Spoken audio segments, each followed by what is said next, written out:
Progressive Snapshot can save you money based on how you drive and how much you drive. So the safer you drive, the more money you could save. Now, if you didn't hear that because you were looking at your phone while driving, let me say it again. Seriously, put down your phone. That is so unsafe. If you didn't do stuff like use your phone while driving, you could save money with Progressive Snapshot. But saving or not, just put it down. And if you did hear it the first time because you weren't looking at your phone, nice work. You'd love Snapshot from Progressive because it rewards safe drivers. Progressive Casualty Insurance Company and Affiliates. Snapshot not available in California and North Carolina or from all agents. Long weekends are all about getting a little you time. And at the Home Depot, you time starts with you saving. Saving space with an HDX 27-gallon Tough Tote for only $13.98. Saving time with a free and fast-charging 18-volt battery when you buy select Milwaukee Power Toolkits. And saving you a trip with free delivery on over 1 million items. Do Labor Day your way with savings right now at the Home Depot. How doers get more done. This is Jordan Grace, and you're listening to the Social Suplex Podcast Network. BWB, this is One Nation Radio. You better get it right. Rich Latta, James Boyd came to give them life. The Blackest Wrestling Podcast has come to kick all ass and drop it 6 feet if they kicking trash. Word, let me welcome y'all to something different. And if you dig it, man, you should let some friends listen. We be getting it in, this on the regular, dude.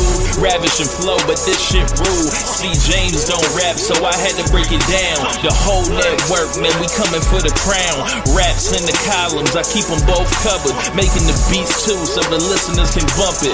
Hit us with the rating, yeah, I'm saying it's a 5. Before you hit it, talk, bob your head side to side. It's One Nation Radio, and this is the beginning. It's Rich, and I'm here with James. It's time to listen to One Nation. We got to unleash the power of the pyramid. This is Mike Sempervive from WrestlingObserver.com. Check me out on Wrestling Observer Live every day. And also check out your boys, Rich and James, on One Nation Radio. This is Kenny Omega. We're listening to One Nation Radio. Check it out, guys. These guys know what's up. Big Kenny Omega fans, that's all that counts to me. Goodbye and good night. Bang. Hey, folks. Welcome to One Nation Radio. I'm James Boyd from the Rich Latta. What's going on, man?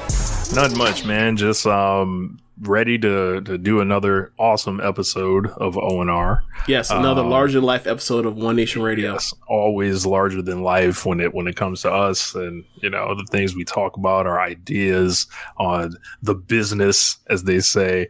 Yeah, man. I just want to thank everybody that sent in your audio drops so far. Please continue to do so. Rich at socialsuplex.com. You guys have until September 12th to get those in. Appreciate everybody once again that has sent them in. Do not come on the foolishness. I believe James is going to screen some of these things. Somebody will screen these. Don't think shit finna slide. Like you finna get your little jokey jokes off or none of that, and just it slides and it's like, oh, you got us on. No, not happening.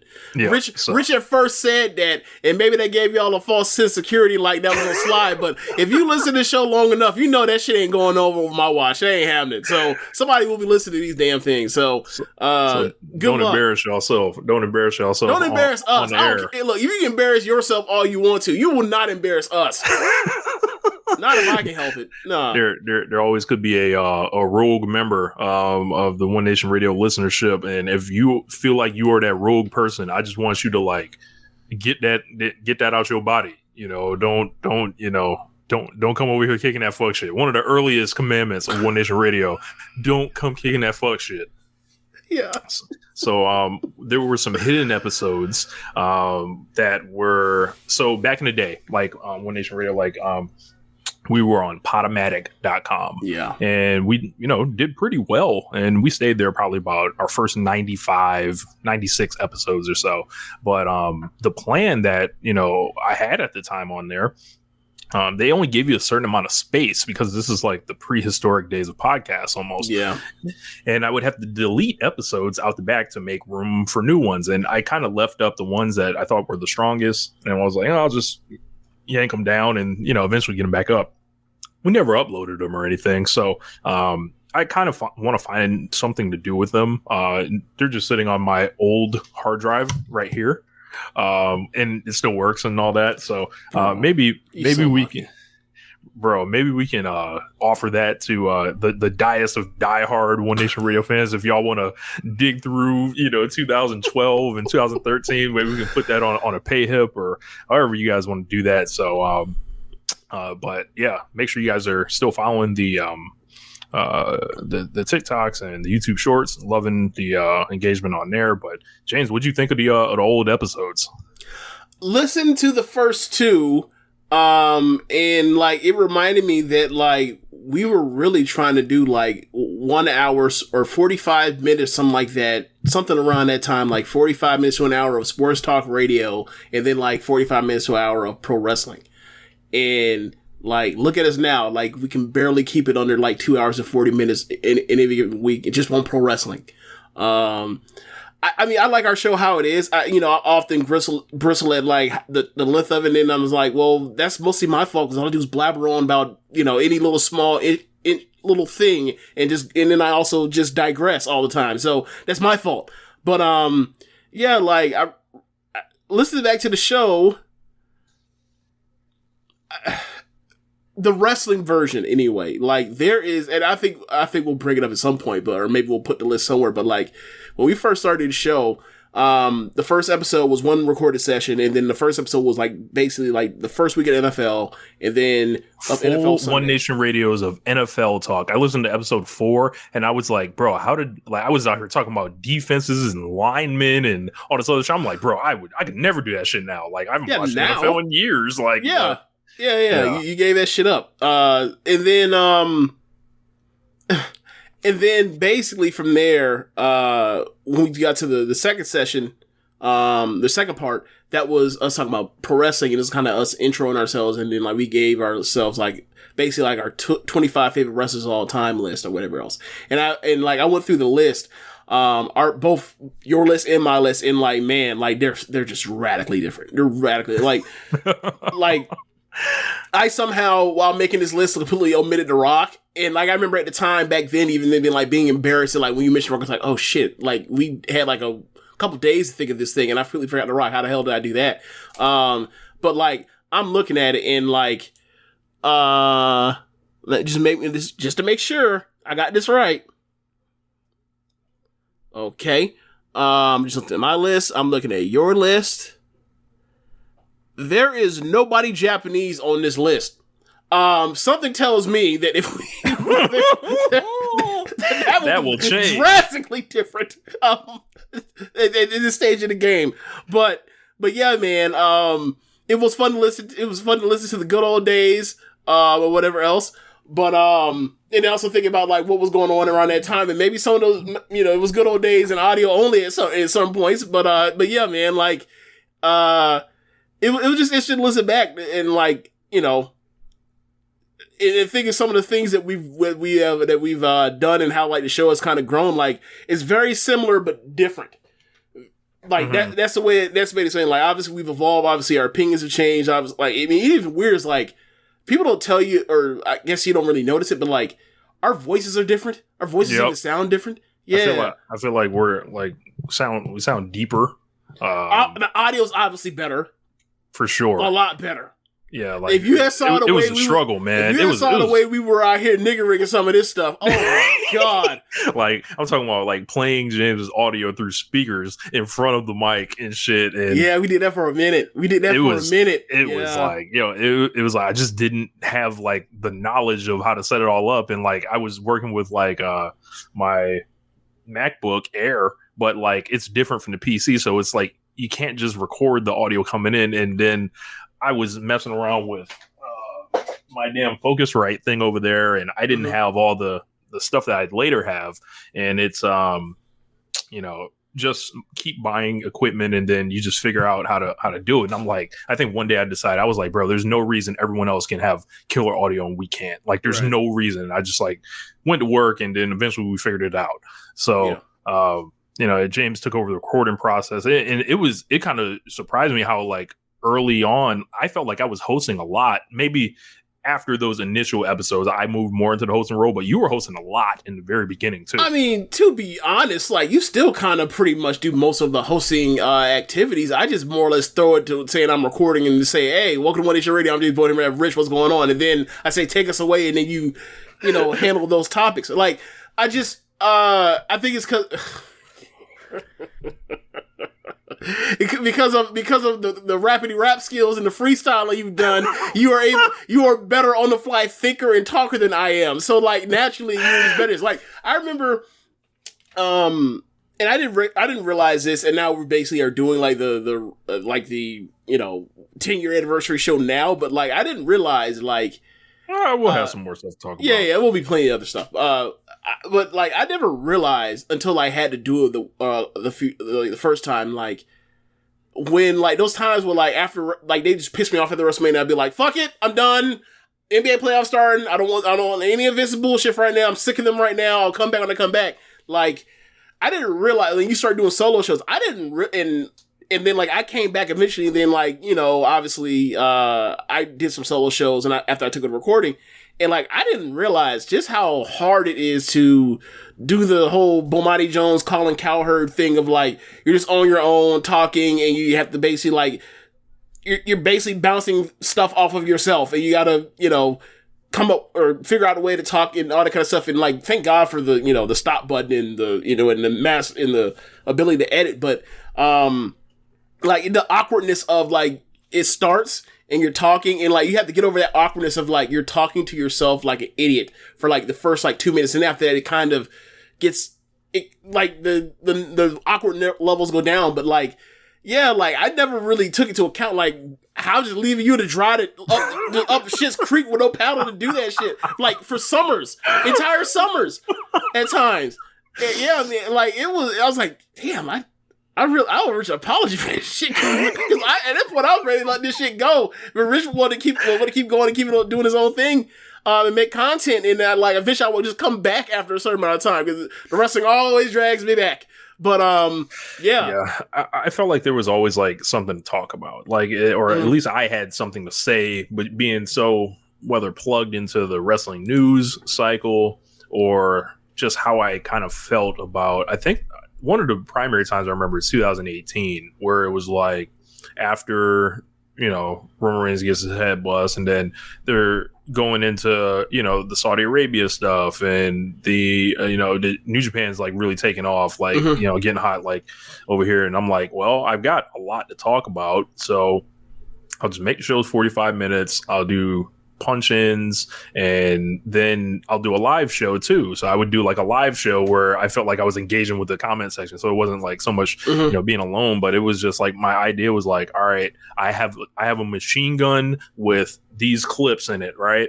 And when I run out, it's gonna run out quick, but like I'm spraying as much as I can in this like 45 to 50 minutes, and that was just my mentality on it. Okay. So But I was like, I'm not going like 3 and 4 or 2 and 3 hours. Like there's not enough for me to say. But if I can do like, real tight, real concise, it would work like that. But pulled up some of the old theme musics over the years. So how many have you done that you remember?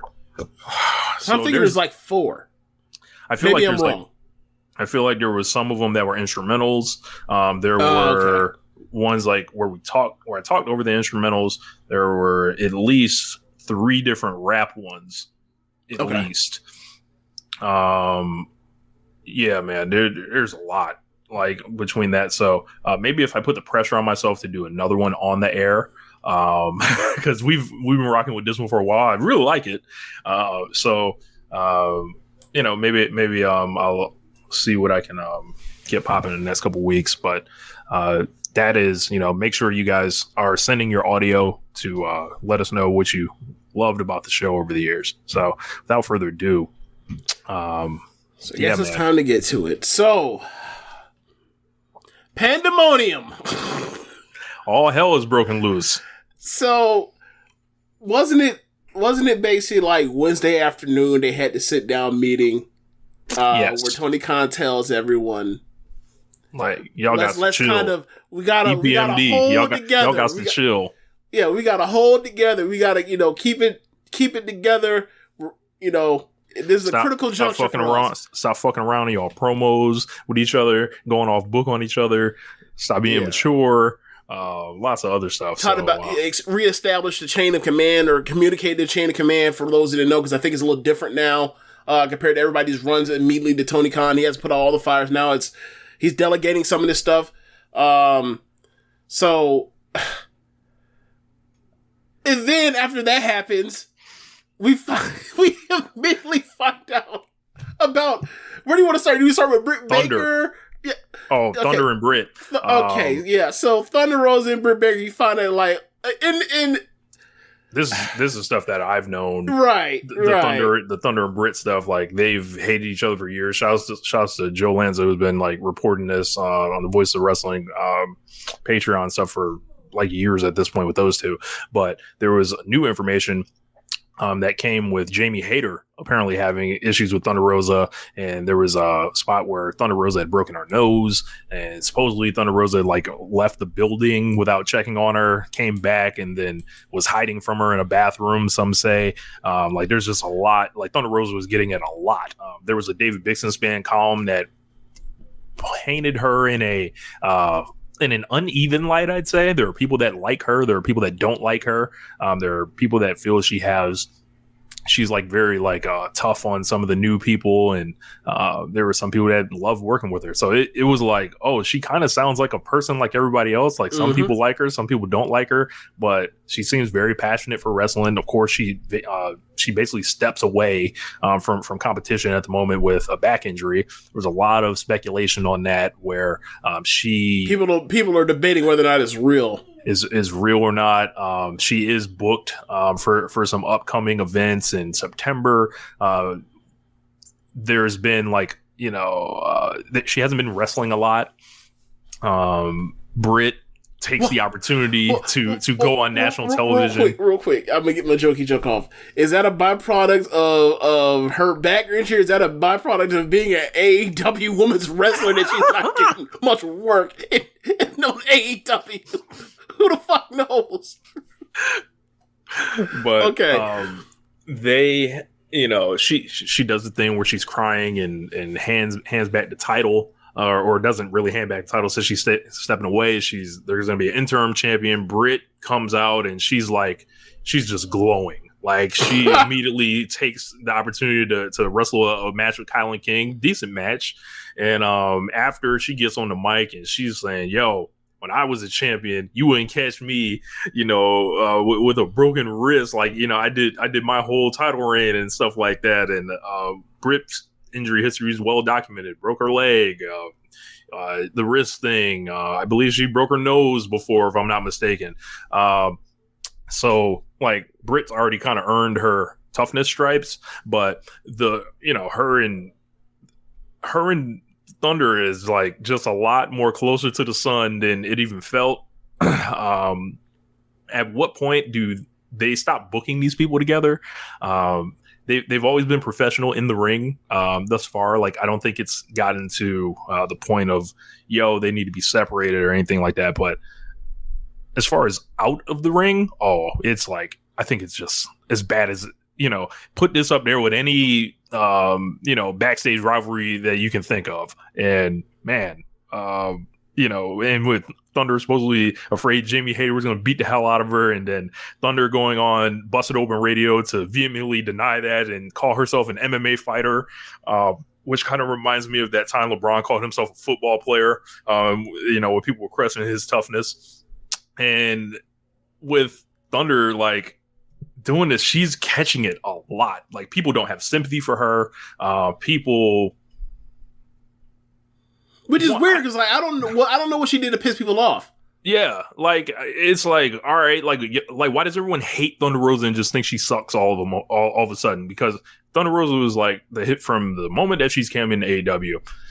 She was a good wrestler who was getting great reactions, who was over a lot in her talent. And then maybe, I don't know if it was a case where maybe people feel like they missed the window for her, and then by the time she won it, and then it just didn't get off to the right foot, where it's like, well, I don't know, but it seems like people have strangely turned against her, and I don't think they've necessarily like signed up for Britt Baker's side of this thing, but whatever their beef is between them, it's just their beef, I think. But yeah, like Thunder's like this thing is like grown to a disaster level, I think.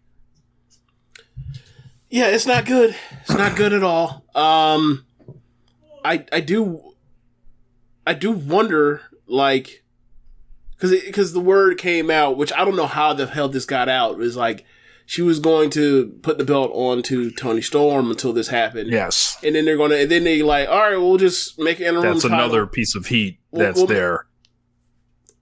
Go on.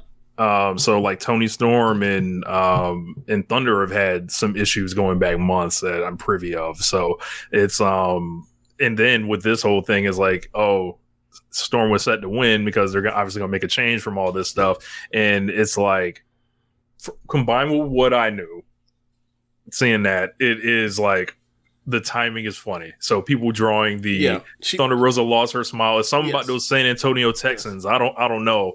You know, they gotta, you know, there's something in the water down there, you know. But, you know, if it's a case where Rosa doesn't want to like lose, and people have called her on this not wanting to lose thing before, that's bullshit.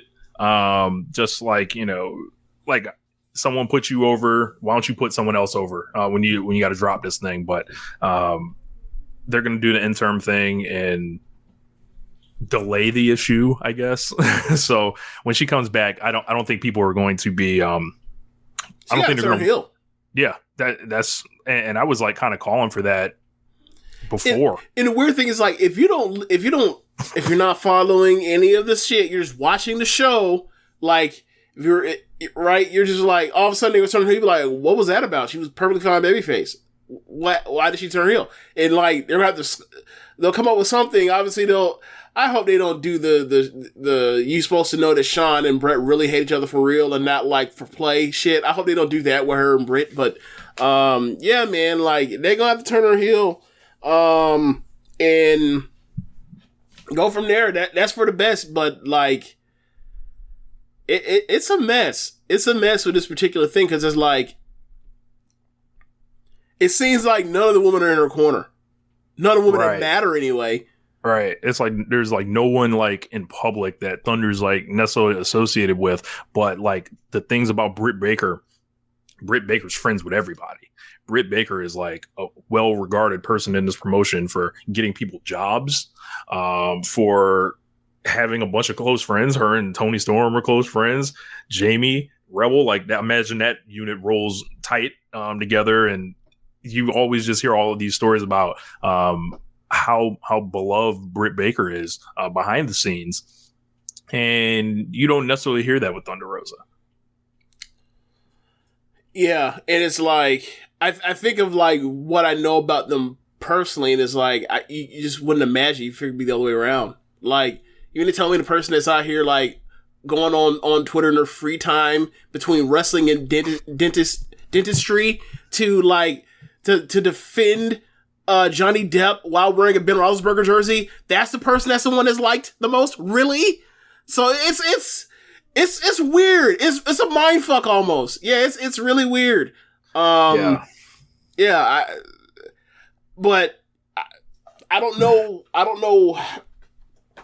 Because the division is so lacking in the amount of attention it gets, right? Like, or amount of attention it is allowed to be given. Also, like, I don't know, like, how she rebounds from this. Like, I don't see, like, unless she turns heel and she's just a great heel and all that kind of stuff, like, I don't see, like, a path to, like, a second women's title reign. You know what I mean? Like, this like, could just be... I wouldn't be shocked if Thunder, like, you know, whenever her contract is up, it just, like...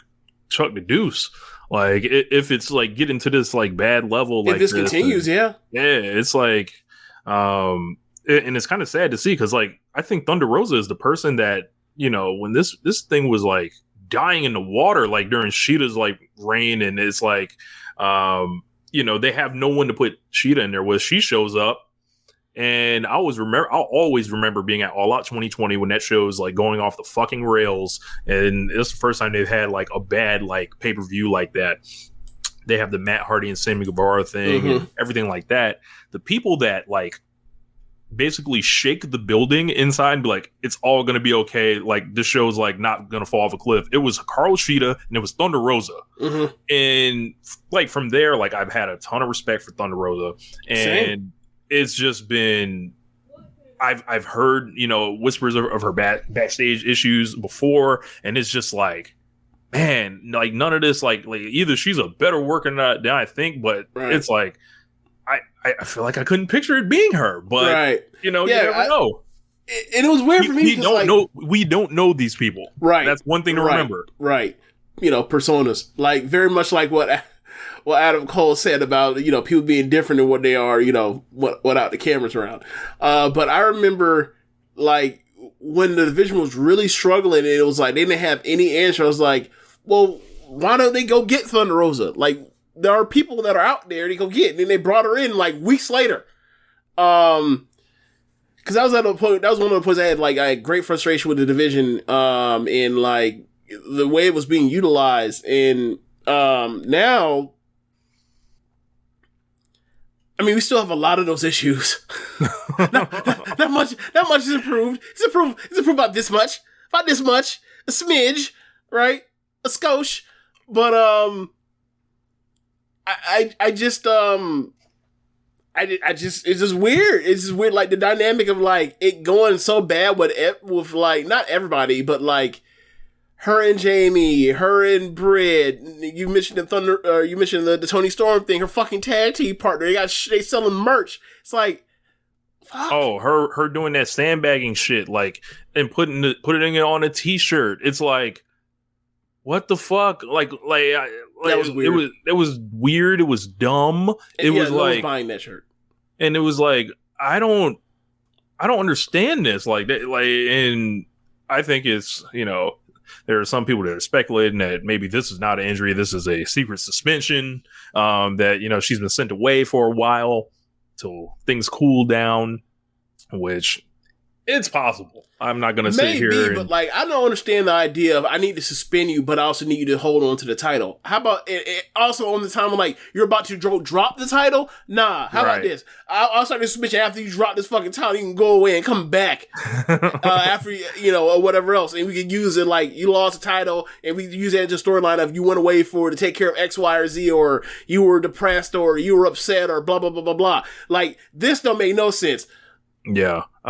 So whatever happens, I hope these people find a way to work with each other. And even if they don't like each other, which everybody in pro wrestling is not going to like each other because it is a competitive business, as we are learning again, you know, hopefully, you know, it all works out. But in other news, All Elite buddies. Is becoming All Elite Wrestling. Yeah. Wrestling. And like, I think something to remember about Britt Baker, like, this is the most important woman in the history of this company. She's not going anywhere. She re-signed for 5 years at the end of last year. And the person that's number 2, they did leave. So like, this is Britt's business. Like, this is Britt's, like, you know, unless they decide to choose Jade over her, which, you know, they'll have to convince me on that. But this is Britt's, like, you got to get down or lay down, like, you know, and you can't work with Britt. All right, holla. I don't see it as that as much as is like, what the fuck could have possibly gone so wrong between y'all two to where y'all are like that, to where it's gotten to this. I'm beginning to think it's weird. I'm beginning to think, like, because we remember Revolution, right? Everybody was assuming that it was time for Thunder to win that night, and Britt retains the belt. Part of me thinks that was a test, like, by TK. The Vince McMahon test. I think it was like, yo, all right, the last time y'all fought, it didn't count, but Thunder won. But we can't just, like, you know, have Britt just lose to her or whatever, and blah blah blah. But so we're gonna give Britt the first one, and then you'll come back and beat her, so it's even essentially. Like I think it was like, yo, will you put Thunder over? Yes, I will put Thunder over. And then it was like, will you put over Britt or whatever? Yes, I will put Britt over, and I will show you that I will do that by cleanly demonstrating that I'll put her over after. But like you look at those two, and it's like Britt's done a lot of clean jobs that people forget about, don't talk about, don't remember, because I think they're obsessed with this idea that she's like this terrorist or whatever. But like she's lost clean up and down, like from before she won the title, while she had the championship, after she's lost the title to set up Toni Storm. Like what? Like some of the Britt Baker slander gets on my nerves. I think it has to do from that perspective. I think it has to do with like her approach when it comes to promos. It is like, okay, like we get it. We know you're number one star. Can you stop? Like you have any other thing to give up? No. It's been a year. Nothing. Okay. Like I feel like the part where it's like, yeah, I lost because I had to put someone. I almost feel like, yeah, I had to put someone else over. But like it's not the Charlotte thing. It's not, but I can see how people were like, all right, like the part of people being over her is, I can see why people are over in that way where like, this motherfucker's always there, like in the scene, like go over there or go away for like a week or something, or for like 2 weeks. Not to say that she has, because she absolutely has. She has not been on TV every single week either, but it's this thing where it's like, it's so in your face that she's number one star, and like they refuse to turn her baby face either. I think that's also the part for me. It was like, you can't just turn her baby face. You can't turn your number one star baby face. What the Roman Reigns shit is this? So yeah, I guess we can just move on. Next up. Unless there's anything else you want to talk about. No, that's it. All right. So next up, boy. Eddie Kingston and Sammy Guevara. So, who reported that like the word that like nobody wants to work with Sammy? I think was it Ross Sapp? I think it was Sean Ross Sapp said people weren't exactly rushing to work with Sammy and the fallout of the Scorpio Sky, yes, Dan Lambert thing. And I read that and I was just looking at it like, well. They handed that man a plate of shit in that situation. I imagine that he was not happy about this, and maybe he wasn't as eager, to do business and things, things of that nature. But they, I guess the deal was in that Kingston was like, put him with me. I'll need somebody to work with, coming off, being with Jericho, and they designed Blood and Guts around, him throwing Sammy off the thing, or the cage, and, Sammy coming back like Shawn Michaels at the end of Triple H versus Sting, and he's like the one last person. Like it was kind of remind me of Belly in a sense. So when all those guys are like swarming Linus's house and he fights them all off, or Scarface, or he fights off everybody, and then there's that one motherfucker that snuck up behind you that you forgot about. Like, and then it was Sammy, turned on or hitting Kingston at the end. There was a promo that didn't make air that Sammy cut at one of those Rampage shows, and essentially calls him, he tells him like, yo, I think he calls him a fat piece of shit. Calls him a fat piece of shit, and it was like something like, you fat pieces of shit also in the crowd, or some shit like that. And then the Eddie Kingston, as I mentioned, the burying people in the promos before, like immediately thinks the match is buried. He's like, goes on this rampage like, you can't call me fat. Like there's like a video response to it immediately, but apparently after that, when he came backstage, Eddie Kingston like mushed Sammy Guevara to words, and he's been very aggressive before. Both of these guys put statements out through PW Insider and I believe SRS, and put their names on it, which is cool because a lot of guys don't want to do that or whatever, but at least we have like statements and stuff like that. But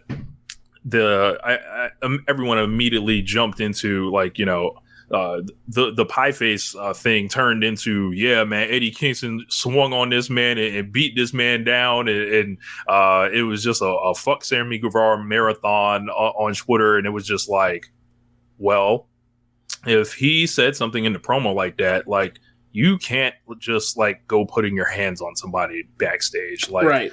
Like, Eddie Kingston's in the wrong here, but yeah, everyone loves Eddie Kingston here, right? And Sammy Guevara is not necessarily popular right now. Yep. And and that's not to say that Eddie or that what Sammy did was the smartest thing in the world to bury Eddie Kingston as a fat guy either. But yeah, like, if you're going to say who is quote unquote wronger, it's the person that escalated into physical violence. Right. And I like both of these guys, so I'm not like, I kind of look at this much in the, the Will Smith situation. I'll say the Will Smith rule here. So it's like there was one person that decided whether it was too far or not. I don't know, because, I'm looking at it as a pro wrestling fan, like someone's trying to say some things, and this is largely what that meeting was about. These people and Sammy put it in a statement like, yo, usually when we get together, he's like, there are things that, we normally tell people that are out of line. We don't want them to go there or whatever. And, I think a thing with Sammy is like, no one can mention like his ex-fiance and stuff like that. And that's understandable. That kind of hits home. And, but with this, I think the major problem, I think I was listening to a podcast, I don't remember who it was, but it was like, a lot of these people just aren't talking to each other. And, if people had better communication with one another and was like, yo, this is like, like this is what I plan to say. Is this okay? And it's just like, everyone's kind of just doing their own thing. They don't realize they're on the same side, because I guess it's a situation where everyone's so competitive for that 3 hours of TV time per week. And it's like, I can imagine people like just trying to be way up. Good point, James Brown. Wyo, I agree with Rich. I love Eddie, but he's too old to be beefing with someone to be like, bro, like think about like, politically how this ties up. It's like, all right, like, this is a bad move, Eddie Kingston. Like, you are on your last strike, I would imagine. Like, you're not going to walk into WWE tomorrow. You're not going to like you can go to New Japan, right? Maybe. But like, Eddie's like, this is not smart. Like, no, you are a veteran that is been around the game for a long time. Sammy Guevara's career is going to keep going for the next however long, right? He's much closer to whatever he's going to be ultimately in wrestling than Kingston is. And it's like, it's a bad move because you never know where someone can end up. Yeah, I guess the thing for me is just like, I don't understand like how to escalate. Like I read Kingston's thing, and Kingston said that like they had an argument, and then later time they got another argument, and then like he made a face at him, and the face triggered him into hitting him or whatever. And I'm just like, bro, this is you. Like, if you can't control yourself, then what is there to discuss? What is it? And to be wrong, like Kingston owned up to it, and he was like, like, I'm totally in the wrong on this and whatever else. But I did not, and I'll say this. Reading Sammy saying he's just like, he sounds like he's talking to a parent, like trying to say that it's his older brother's fault for all this shit. Like it was very like, I give accountability, and while acknowledging there is accountability, it's just this nigga's yeah. And obviously he doesn't owe him anything because like obviously like he hit him, but it's like the way it was like there's still tension there. The way that was what came off to me. There's still tension there. Like there is no, all right. There was a physical altercation and like it's over or it will be over. Like there's still tension over that. Yeah, I imagine they're not happy about their pay-per-view match being pulled. I mean, because Kingston is shadow suspension or whatever? I think he's back now, but he was the only one that was shadow suspended. Sammy was not. Sammy was still working the whole time. But this is, this sucks, like for those guys. So hopefully, once again, they can be pros and move forward. Card. Yep. They, much in the way that Sammy and Eddie should control themselves. Oh my God, what a segue. Control your narrative zone, Adam the Titan Sure, aka Braun Strowman, may be on his way back to WWE. And my God, I can't find it even funnier. I'm so happy that Tony Khan did not take the Wyatt Strowman bait that has been out there for months or years at this point. Control your narrative has been an absolute laughing stock and flop at every every turn. Remembering what Braun Strowman said about all those indie wrestlers and generally making an ass of himself. Triple H running an invasion on Control Your Narrative now. Bringing back numerous Q people and this whole thing with, Strowman. Like, he's, the big guy wants the big bodies back. So, like Johnny Gargano, huh? Yeah, like Cross, like Jonah supposedly, may be back as well. Well, Jonah should never got fired to begin with. So, that goes with it. So that's like, whatever. And also, like, he's also done some proving it in that G1. He's done some proving it, like, yeah, they shouldn't have got rid of me. You see what I just did with Okada? Like, yeah. You had mentioned something about Jonah and Okada earlier today. Oh, I would have never had Okada drop a fall to him. Really? Never. Well, because you don't think he's going to get it back? I mean, I think he's going to get it back, but I wouldn't have done it in the first place. I mean, he has to drop falls to somebody. Do it to someone else that's worked for New Japan Pro Wrestling. All right. Well, okay. So, all right. Let's see who's in the A block. You got Bad Luck Fale. He's lost to Fale a million times. You got Yano. He can get Yano'd. Archer. Tom Lawler. Okada. Who am I forgetting? There's some people. That's it. Okay. Yeah. So like, so there between wasn't too many options. Yeah. I mean, well, in theory, if he was winning the G1, he could have just beat them all, right? Jeff Cobb is the other guy. Could have lost to Cobb. That's right. Cobb. Yeah. Pick between Cobb and Filthy Tom. If it's that case, but I guess that's the way they wanted to go. But as far as like Strowman, I'm just laughing. Yeah, I mean, look, I am not going to pretend like I did not enjoy a lot of Braun Strowman's run in WWE after he got like post 2000 from 2017 till he basically got let go. Like, obviously he's limited because of the size and the wear and tear from the power or from the strongman stuff or whatever else. And obviously he's not some great wrestler. But in a monster match in that sort of thing, he can get that done. Like he had built himself up to being a person that can have fun main event matches and doing WWE style monster matches. Like he figured that out. So he not deserved, but like he had earned what he got from the company monetarily, and then they fucked him. So and probably gonna bring him back cheaper, which is hilarious. Yeah.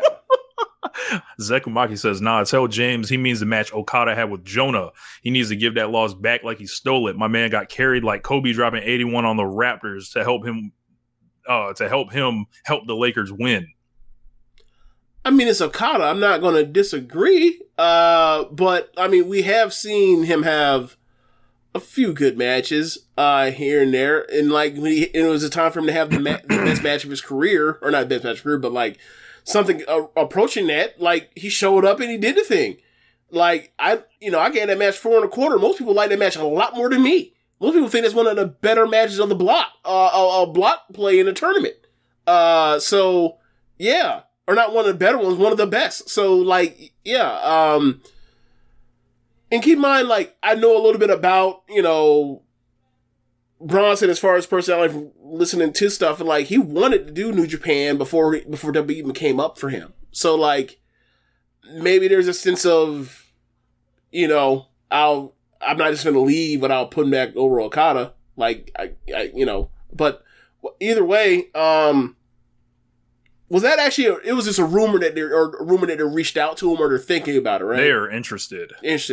I mean, it's WWE. They're always going to want big people, even if, and especially when it's, Braun, Loomis, Top Dollar. The last time he was around, he did get trial matches on the main roster, and Vince, obviously said no because he doesn't want someone that looks like him. But Triple H, obviously, he was Triple H brought him in. Triple H liked him. Triple H spotlighted him pretty well and presented him pretty well with like the Godzilla music and the entrance and all that stuff. Like, he, like, of all, as that was going down the shit in I almost said New Japan, in NXT version 1.0, like, he actually presented Bronson Reed pretty well. So I imagine he liked him, and I understand, like, if he comes back, like, he's gonna be a big dude that's gonna be able to do cool stuff if he brings it back. But so I don't mind that. The Strowman thing, I will want Strowman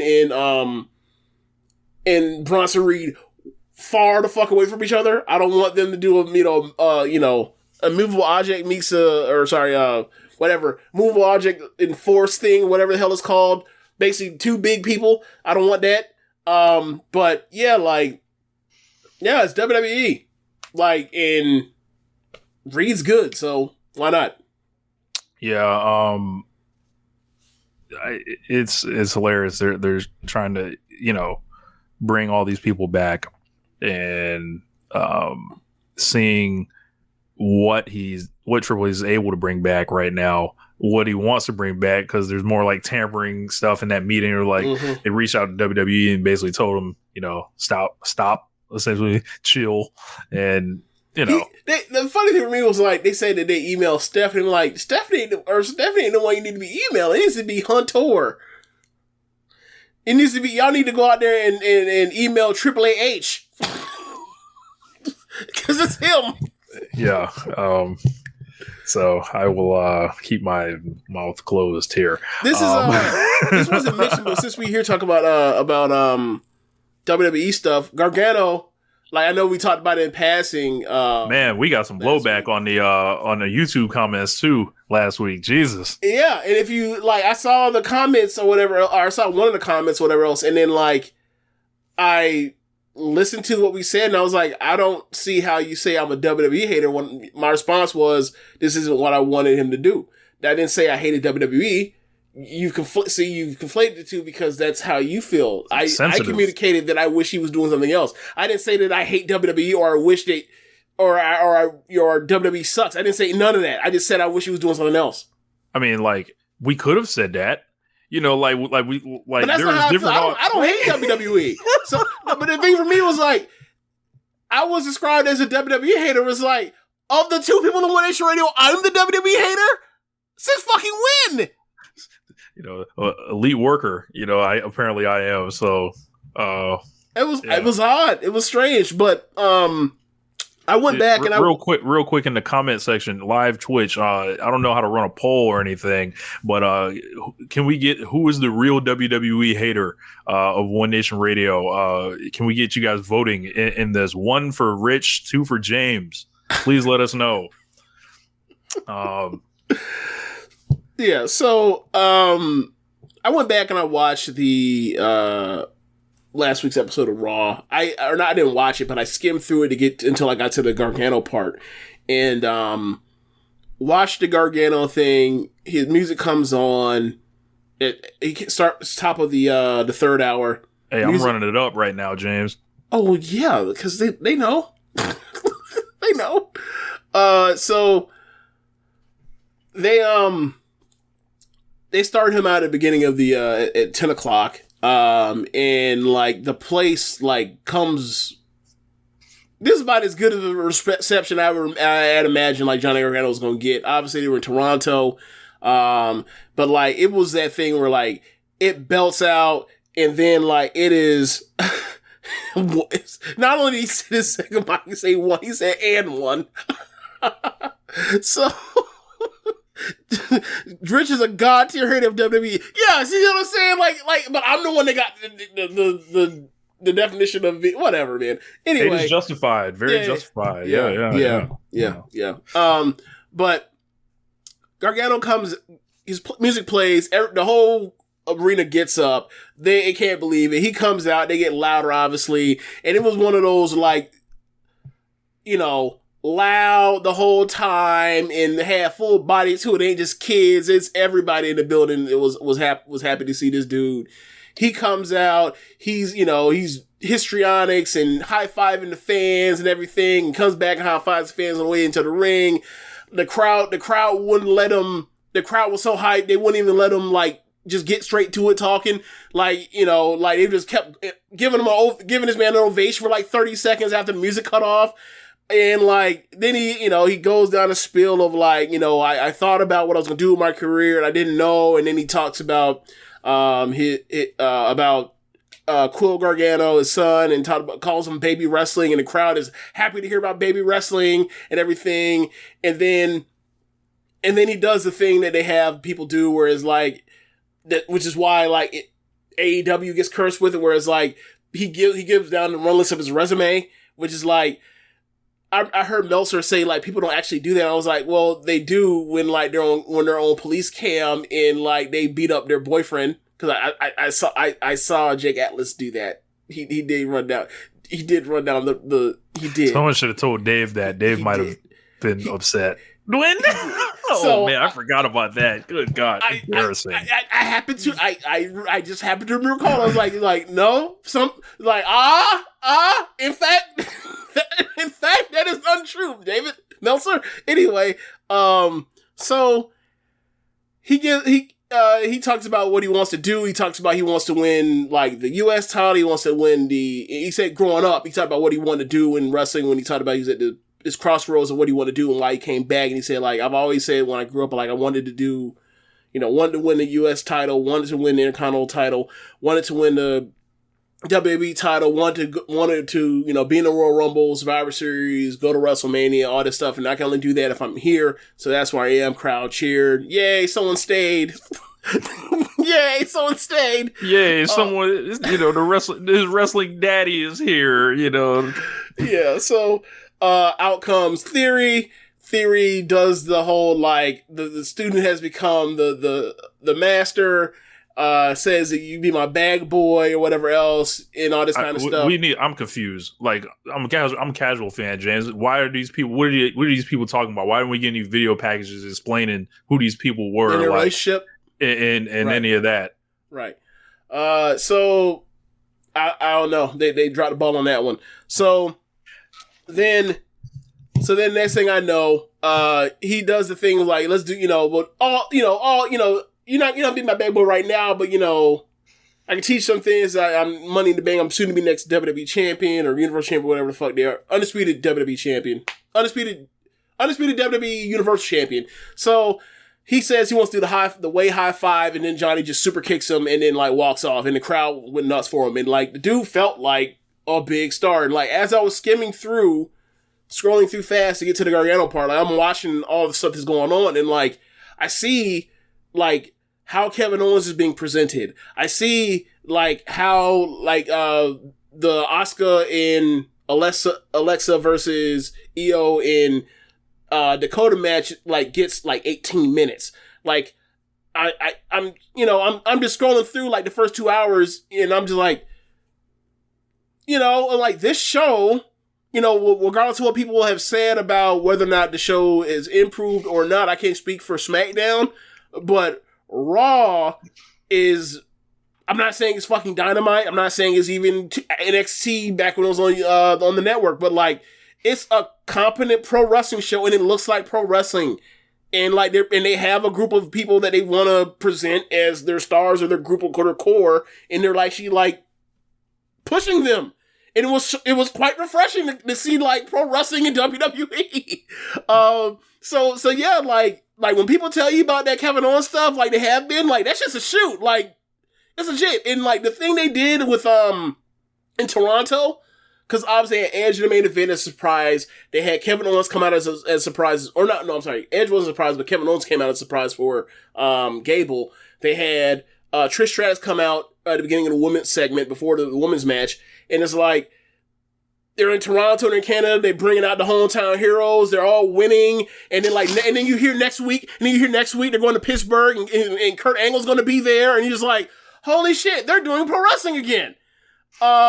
So James like trying to beat the allegations they're saying in the comments. Nah, like I legitimately thought like this looks like a pro wrestling show, and like if they keep this up, I'll give them a full watch as opposed to skimming through the shit. But like it looked well done. It really did. Now SmackDown, I heard SmackDown's still a mess. But Raw just improved. And I mean, like, you know, I don't know what the roster situation is for SmackDown, whatever else, but yeah, like if you get an improved 3-hour show, like that's some improvement. Like I'm not saying they're going to be out here. They're going to, you know, I don't think Triple H is going to win Booker or Promoter of the Year anytime soon. Hey, you threw that away with some of them returns, but what I will say is like if he's just going like all the stuff that we said of like even on his worst day he's going to be better than his. Well, we're right. We're proven right so far. And like, they're, you know, they sold the tickets or they put the tickets on sale for Boston for Survivor Series, and they like almost sold out immediately or near sell out. They're going to open up new sections. Like, bro, they're doing a lot better now. They're just hotter for whatever reason. Fans have been waiting for so long to feel good about liking WWE and supporting WWE. I have like clung to this statement, and some of you guys may have, you know, I know where you're going peeped this, but it's always just funny now. Like, you know, just if anyone tells you how much improved, you know, everything is, just, you know, just go back. Like if this is someone you correspond with, this is somebody that you followed, like what were they saying a year ago? Like were they telling you everything was all good, there's no problems? Then it's like, were you capping then or are you lying now? I don't know. Oh, you know what it is. They were lying back. They were lying their ass off back then. If WWE had not been so bad from 2019 through 2021, we never stopped watching them.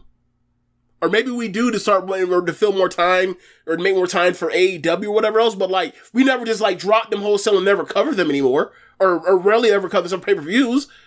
Like I watch damn near anything if it's good. Like I would watch a Raw or SmackDown on tape delay and skim through the paper or the commercials and give you a review. That's not a problem. It's just like it seemed like a pointless show that had no purpose and it had no roster positioning. None of that. Like it was all a mess. It had no sense of direction or self.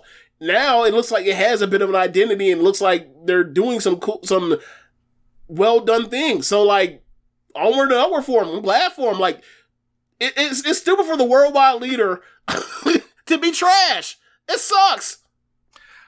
Retrogram said the Toronto Raw was the first 8 to 10 plus episode, or 8 out of 10 plus episode WWE programming has had in years. I'm happy for them. James Brown Wyo said they was fighting for their life trying to STS. Help me out with those abbreviations. Retrogram says the last thing even close was the episode where NXT took over and they did Cole versus Bryan. Yeah, that show was raw. Like Miz and Ciampa, you get the flip dive and the brawl and stuff. Like, yeah, that's when the boys couldn't make it over Saudi Arabia. The hostage situation. Yeah. That match was raw though.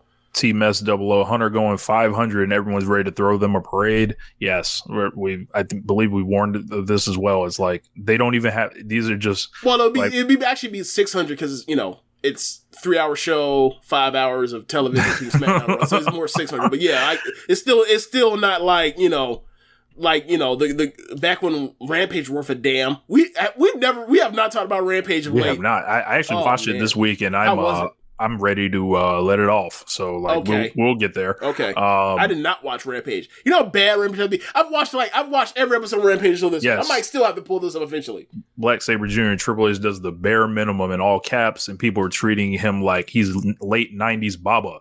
Hunter is batting .220 with mostly bunt singles and being lauded like he's Derek Jeter from Bill's Mafia STF. I agree, guys.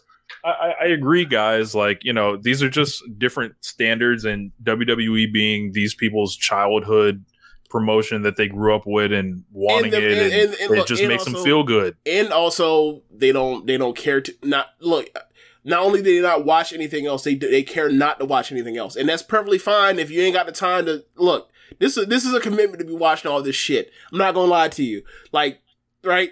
It is what it is.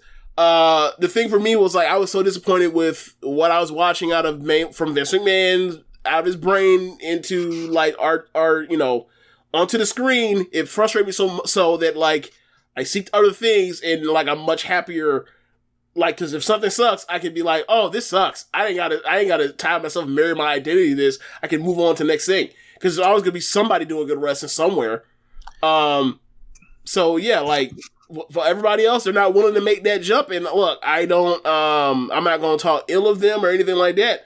But when people try to tell me that this, that, and the third is okay or very good or shaping up to be blah blah blah, and I'm like, bruh, that's what you're telling me sounds like the third best thing I could possibly watch this week. It doesn't impress me. Doesn't really move me. It's like, bro, the AEW is playing a different ball game than these guys still.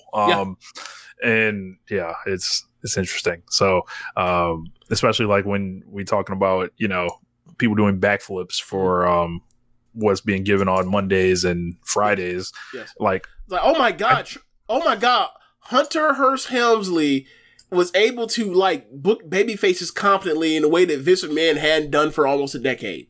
Oh my god! Like, isn't this show so much better that there actually are heroes that aren't idiots and losers? This is amazing. Like, oh, so it's basic wrestling, right? Look, right. So at the end, I guess maybe I didn't beat the charge.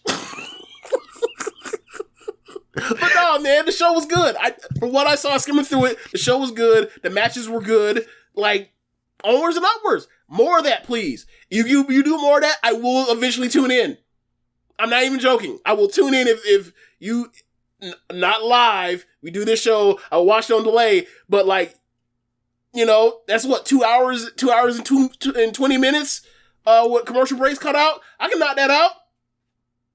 That's Stardom House Show. With like 6 matches. Have fun with that. They got to keep it up. I'm not going to do it off one show, but like you give me like a month of this, I'll be like, oh, let me see what y'all got going on over there. So, moving on, Will Ospreay, or I didn't really say what I thought about Gargano as we took the long detour out of there. Well, this is a guy that is very happy about where he is, so that's awesome. So I don't think TK was necessarily enamored with him.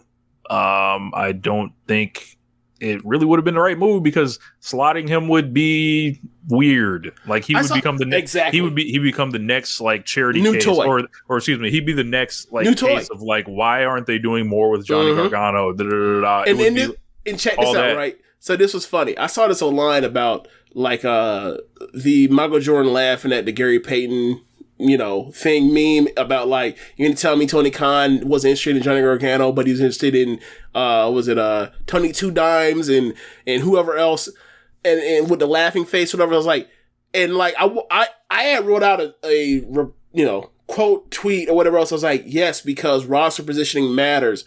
You don't bring in a Johnny Gargano to be a job guy, right? Like you bring him in to be a impact player, and then I was like, this is also a problem. And then I deleted it because I was like, oh, this person isn't acting in good faith, so it ain't even worth trying to dunk on them or try to like engaged with them. I left it alone and moved on. Like the issue with that is like people view like if you're not the biggest star, you have no role. Yeah, full on Ricky Bobby bullshit. Talladega Nights. If you ain't first, you last. Like it's worth taking a flyer on a Parker Boudreaux, like where you're going to program him in a lower card faction to see if there's anything there, right? There's it's a lotto ticket. There's value in like having Tony Nese, who's like he's a jobber. He's a veteran who will make anyone look good and is a good wrestler himself that you never ever have to push. Well, actually, that might be a step too far, but like he's a prelim guy. Yeah, it's like where does like.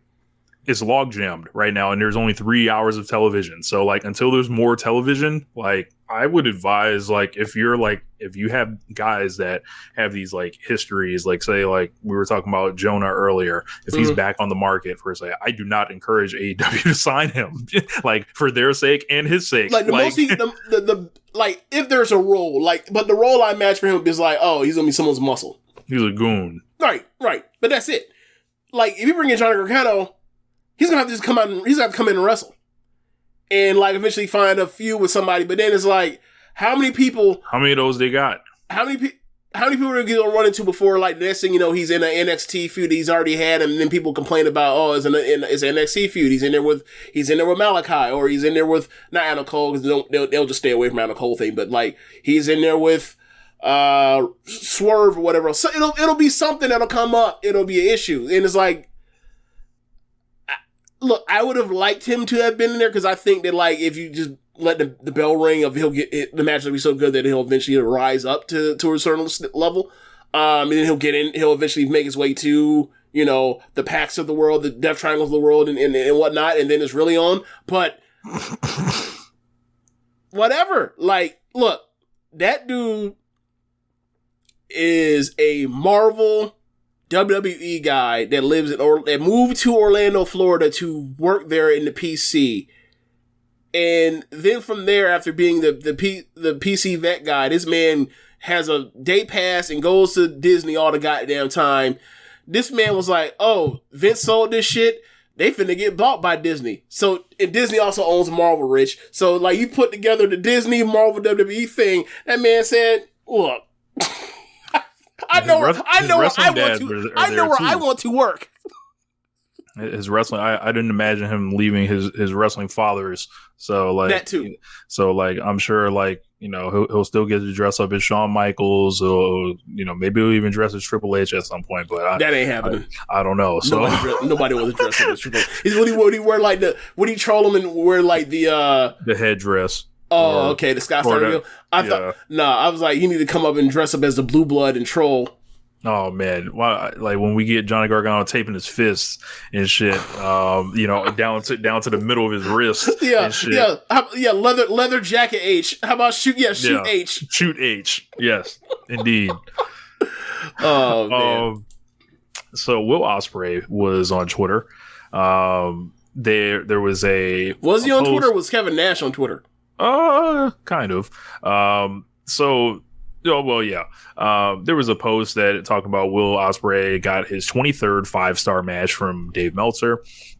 Cool statistic. He's 2 behind Mizar Misawa for 25 for the all-time lead. He's going to shatter this thing, make peace with it now. If you're someone that is like holding on to this sacred thing, like there's no one that's going to catch him. Like Kenny's not going to catch him. I don't think Okada's going to catch him at this rate. He's 5 years younger than Okada, I think, and a decade younger than Kenny, and those are the only people that are active that are on that tier. I want to say. I think there's a chance where like Okada gets in front of him because of like his neck can go at any time. But barring injury, yeah.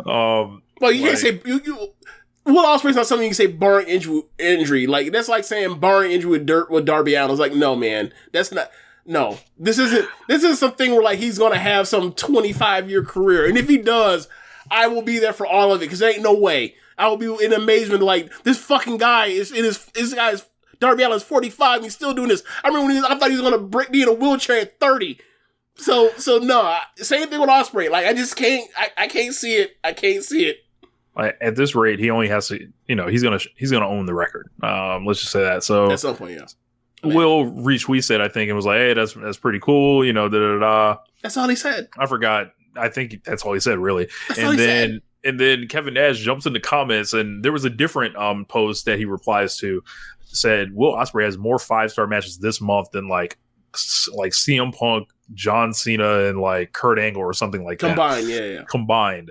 And then Kevin Nash jumps in and is like, how's his merchandise sales? And it's just like, you dumb motherfucker. Like me and Josh from Keepin It Strong Style have been having this discussion. I wouldn't say it's an argument. Like, we've been having like this discussion over the last, like, I don't know, a couple weeks, where it's just like, I'm very into that idea of fighting for good wrestling and good wrestlers, and like and it's not so much necessarily about like drawing and you know, who's the biggest draw and all this stuff to really rank greatness, right? I'm like, yeah, it's a piece of it, but like, if we're only doing that, if the response to somebody is like, yo, this person's a very great wrestler and all this stuff, and to tear them down, it's immediately, well, they weren't this draw financially. They didn't do this. I'm like, well, we should just quit trying to analyze anything and just leave Hulk Hogan at number one, and then let's just like forget about all the great wrestling that we've seen over the last decade or so. Like, I just find it as a reductive way to try to analyze, you know, the greatness of like the current people hating. And then like, you know, it's very rich for Kevin Nash to start talking about merchandise sales and stuff like that, when the Diesel Power shirts were not flying off the rack back in the day. They, you know, did all this stuff for Will Ospreay, and then Will Ospreay got piled on by like, you know, a bunch of people. Everybody that was trying to find a reason to not like Dave Meltzer and Will Ospreay, besides the obvious reasons to not like either one of them, which is like, why don't you just stick to that? Yeah, it's like, you know, the star ratings don't matter until they do. Will Ospreay's not this great until people start saying he's a great. Like, he's going through, like, he is the true successor. And this is how you know that Jay White stuff isn't really real, because they don't hate Jay White like this. Right. The person they hate, the person that is the threat, just like Kenny Omega was the threat outside WWE, the threat is Will Ospreay. Rich, we talked about this when we had that thing about Gargano when he left. When it was like, when you have these people, like, I'm not saying like it's not warranted that these people aren't talented, because obviously, like, I think the world of Gargano, I think the world of Ospreay's work in the ring, same for Omega, same for the Young Bucks. But like, there is something to be said about, like, you are not on the main roster of WWE, and you are getting attention for reasons that people don't like. It has nothing to do with like this person is doing something terrible. It's like, actually, this person is doing like very great work, and like people are looking around and recognizing, saying this person is awesome, and then people naturally are recoiling and be like, well, I didn't see it, so therefore that's all it is. It ain't da da da da, and then they'll come up with whatever reason after that, right? Like, it could, like, so for example, right, I hear all the time about Will Ospreay, his wrestling's too flippy and fake, and it's white guys doing lucha, that this, that, and the acrobat. Third. Right. He's a fucking right. And then gymnast, right? And then which implies femininity and all that stuff. Like, yeah, and then in the same vein, they'll also be like, raise the goat. Well, what the fuck? Who do you? What? Like, I love Ray, but what are we doing? Like, the same thing with the Young Bucks. The Young Bucks, their fights, they don't like they can actually beat someone to fight. Then you bring up Rey Mysterio, and then it's like, but raise the goat. Then on the other end, then you mention someone, a Japanese wrestler, like you mentioned a Kabashi or Masawa, or you mentioned like Ishii or whatever else. Then it turns into, or Naito or Ibushi. Then it turns into they're fucking hurting each other too hard. They're gonna kill each other. Tell me how you want this porridge. You tell me what you want. Tell me how you want this just right ass porridge, Goldilocks. Be real. You just, like, I'm not knocking you for not watching this stuff or seeking it out or whatever else, but like, a lot of people like this stuff. I don't know if people feel like they're being condescended upon, but when they talk about like, oh, you like this, but how about this, that, and the third? It's like, and I'm sure there are a lot of people, snobs that do that because, right, like that happens, right? But like, normally, like when I watch this stuff, it just comes out as like just bitterness that like there's something that's going on outside of WWE that people are paying attention to, and like it's time to knock it down. I'm not saying that Nash meant to do this to feed to those people, but it was red. They sure saw it out. They sure saw the opportunity. Yeah, it was red meat nonetheless, right? Like, because I don't think Nash like necessarily. I know he hates Meltzer, but I don't think he necessarily hates Will Ospreay, and he's always had this thing with Meltzer about like, how the fuck do you know some match for Corkin Hall is this and the third? Is like because he was getting the tapes. He was getting the tapes, Kevin. He was distributing tapes of matches. That's how he saw them. Yeah. But whatever. Like it's like when it came to the Nashing, like it doesn't bother me that Nash said this because it's like okay. In one lens you see it as like.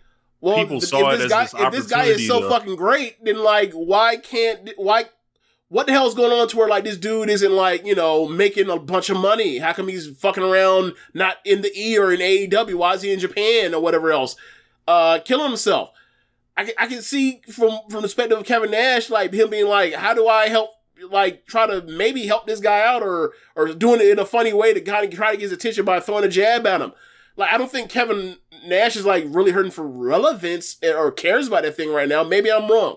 But people don't take that kind of thing to see it as, dunk on him, fuck him. And I was like, I don't know what Ospreay did in this particular instance. Like, I don't know what Dave Meltzer liking this one particular guy's match has to do with, like, you now hating that guy or disliking the guy in the ring. Like, if you want to say, I'm just not dealing with any of it totally, fine, I can. That's perfectly fine.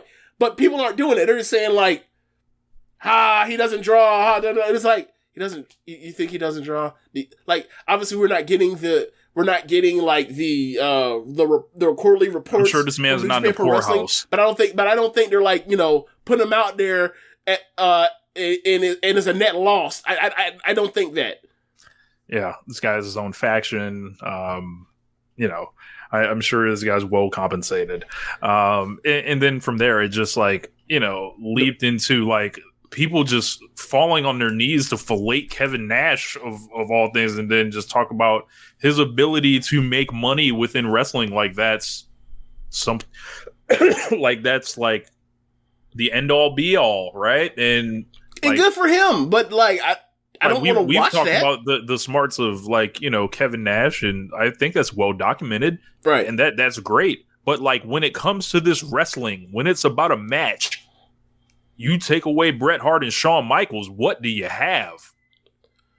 Yeah, and like I don't even like trying to get on to knocking Kevin Nash as far as his own career, because it's like different era. He did what he did. Yeah, and like I'm pretty sure that Kevin Nash is aware that like if he was in this era doing what he did, it would not work and he would have to adjust accordingly to the standards of now. He was smart enough to recognize that, right? So same with Hall, same for all them dudes in the clique, right? I just find it weird that it's like the people that were using Nash to dunk on Ospreay is just all like, about the money, and it's all about. Well, it was for me. It was more the old guy says a funny little cute thing about the new generation, and then it turns into like a bunch of fans shitting on the new generation. And like, I'm just tired of seeing that particular brand of criticism. Is like all the young guys all fucking suck, and all the guys that were back in the day that like even when they're back in the day when I grew up watching, I didn't think were like that good of wrestlers are like. That was it. That was when it was real. And I'm like, gotta tell you, it was never real. They're all running ropes. Yeah. And it's like, it's such a mind fuck of like people wanting to reject what's in real time to them because they can't process history being made in front of them. Like history to them is something that already happened.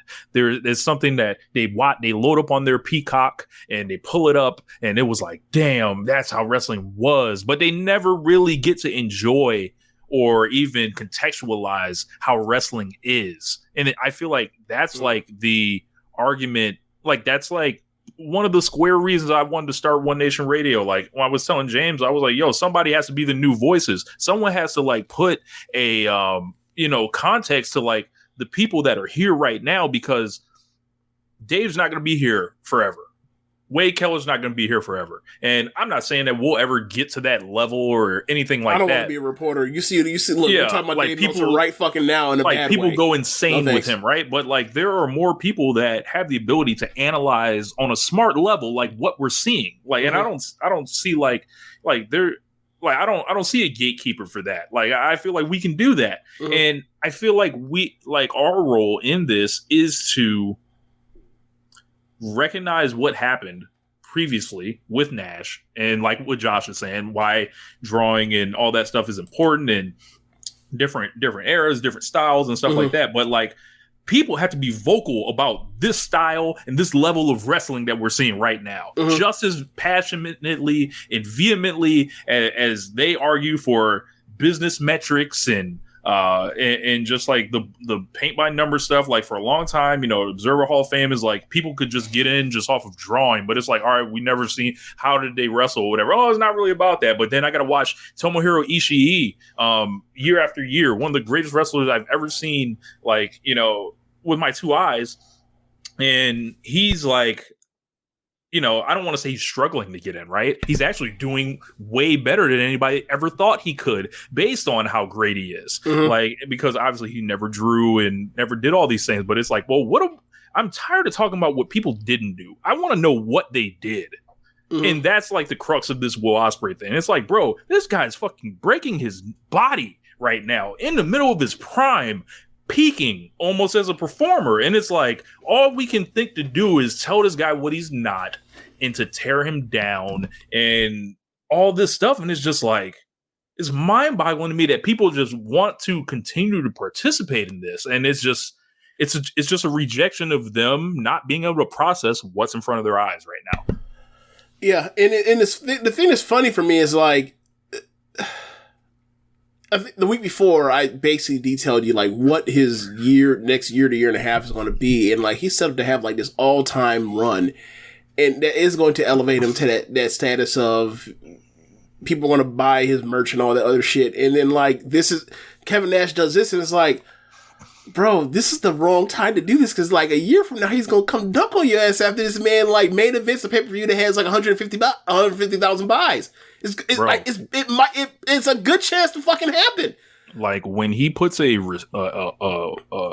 bill or whatever the fuck his royalty check statement says, and he gets it, and he like dunks on Kevin Nash with that, and that shit says like, in a quarter, that shit says like $500,000 or some shit like that. Like that's gonna be ugly. But Rich, you'll know what'll happen. They'll say it's fake.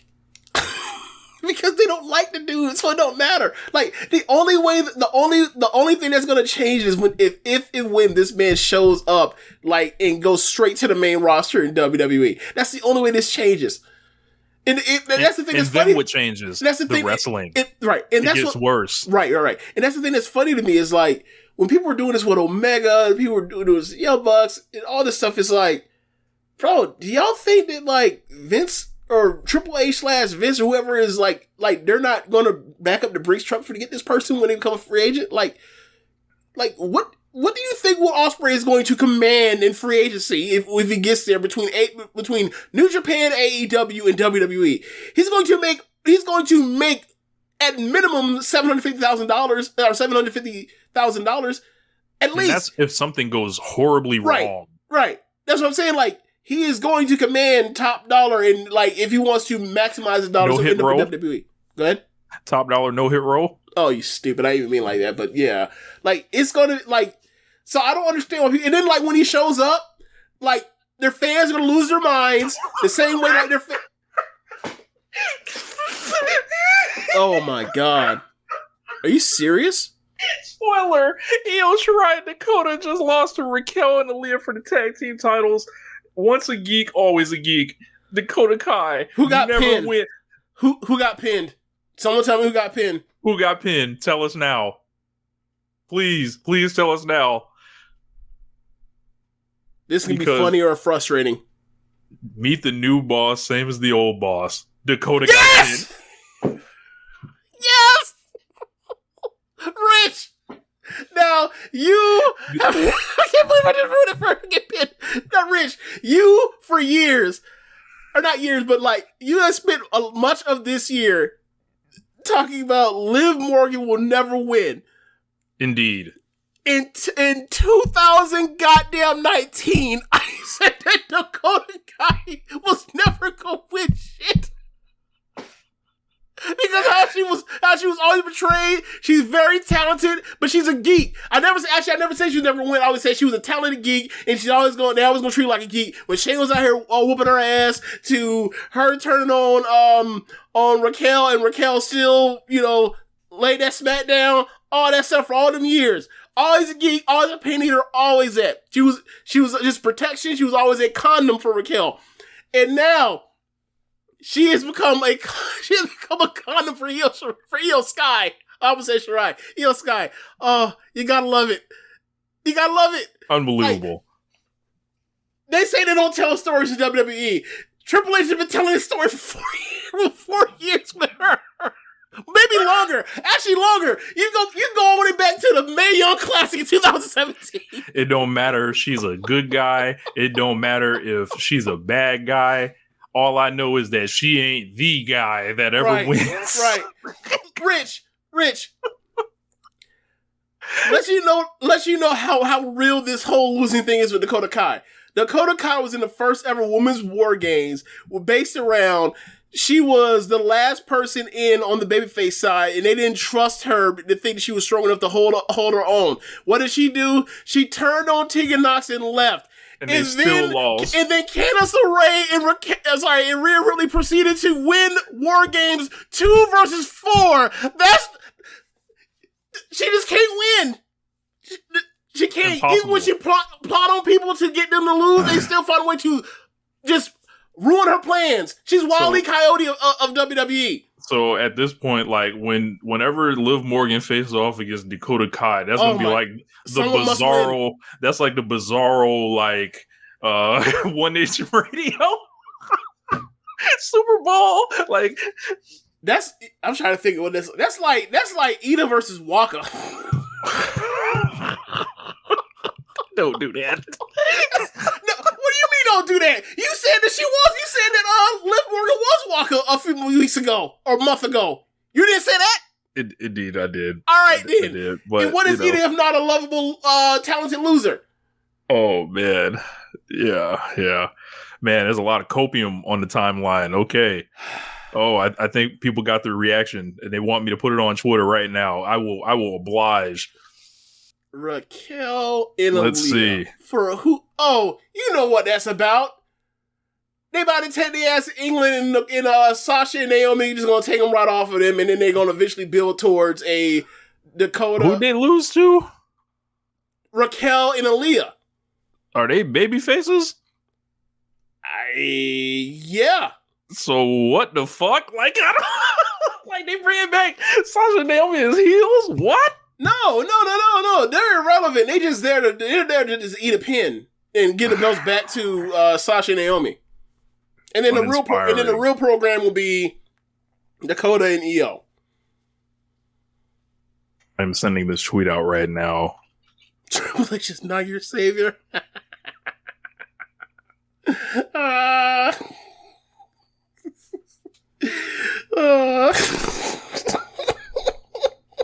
That's fucking hilarious. We have let this shit derail the show. Yes. Where were we? Hold on, Black Saber. Triple H put the belt on the MAGA sisters over the gun and fucking Iyo Shirai. No, Black Saber Jr., you're mistaken. That is not Iyo Shirai. That is Iyo Sky. Iyo Shirai technically undefeated. Not the same thing. That is just, oh my god. Oh, Adam, that's great. Oh yes, he is, Diego. Yes, he is definitely going to become a millionaire in the United States once he comes here. Yes. Yeah, man. But we'll So it's just the grand old argument of artistic integrity versus capitalism and commercialism and stuff like that. And I find it very lame to talk about, like, it like, we can look all that stuff up, right? Like, but like, what's the debate in that? Where's the spirit in that? Where's the passion in that? Right, and it's not to say that like Kevin Nash didn't have great moments as a pro wrestler, because he absolutely did. But if you ask me, like, which I would rather watch, like an hour of Kevin Nash stuff or an hour of Will Ospreay stuff, I'm probably going to say the Will Ospreay stuff. No knocking against Kevin Nash, he was one of my favorite wrestlers at the time. That's just what it is. Like, the dude has had a number of great matches, and like the part that I think people also don't get is like, even if you're a person that has consistently like entertaining matches in like real fighting, that doesn't necessarily make you a draw either.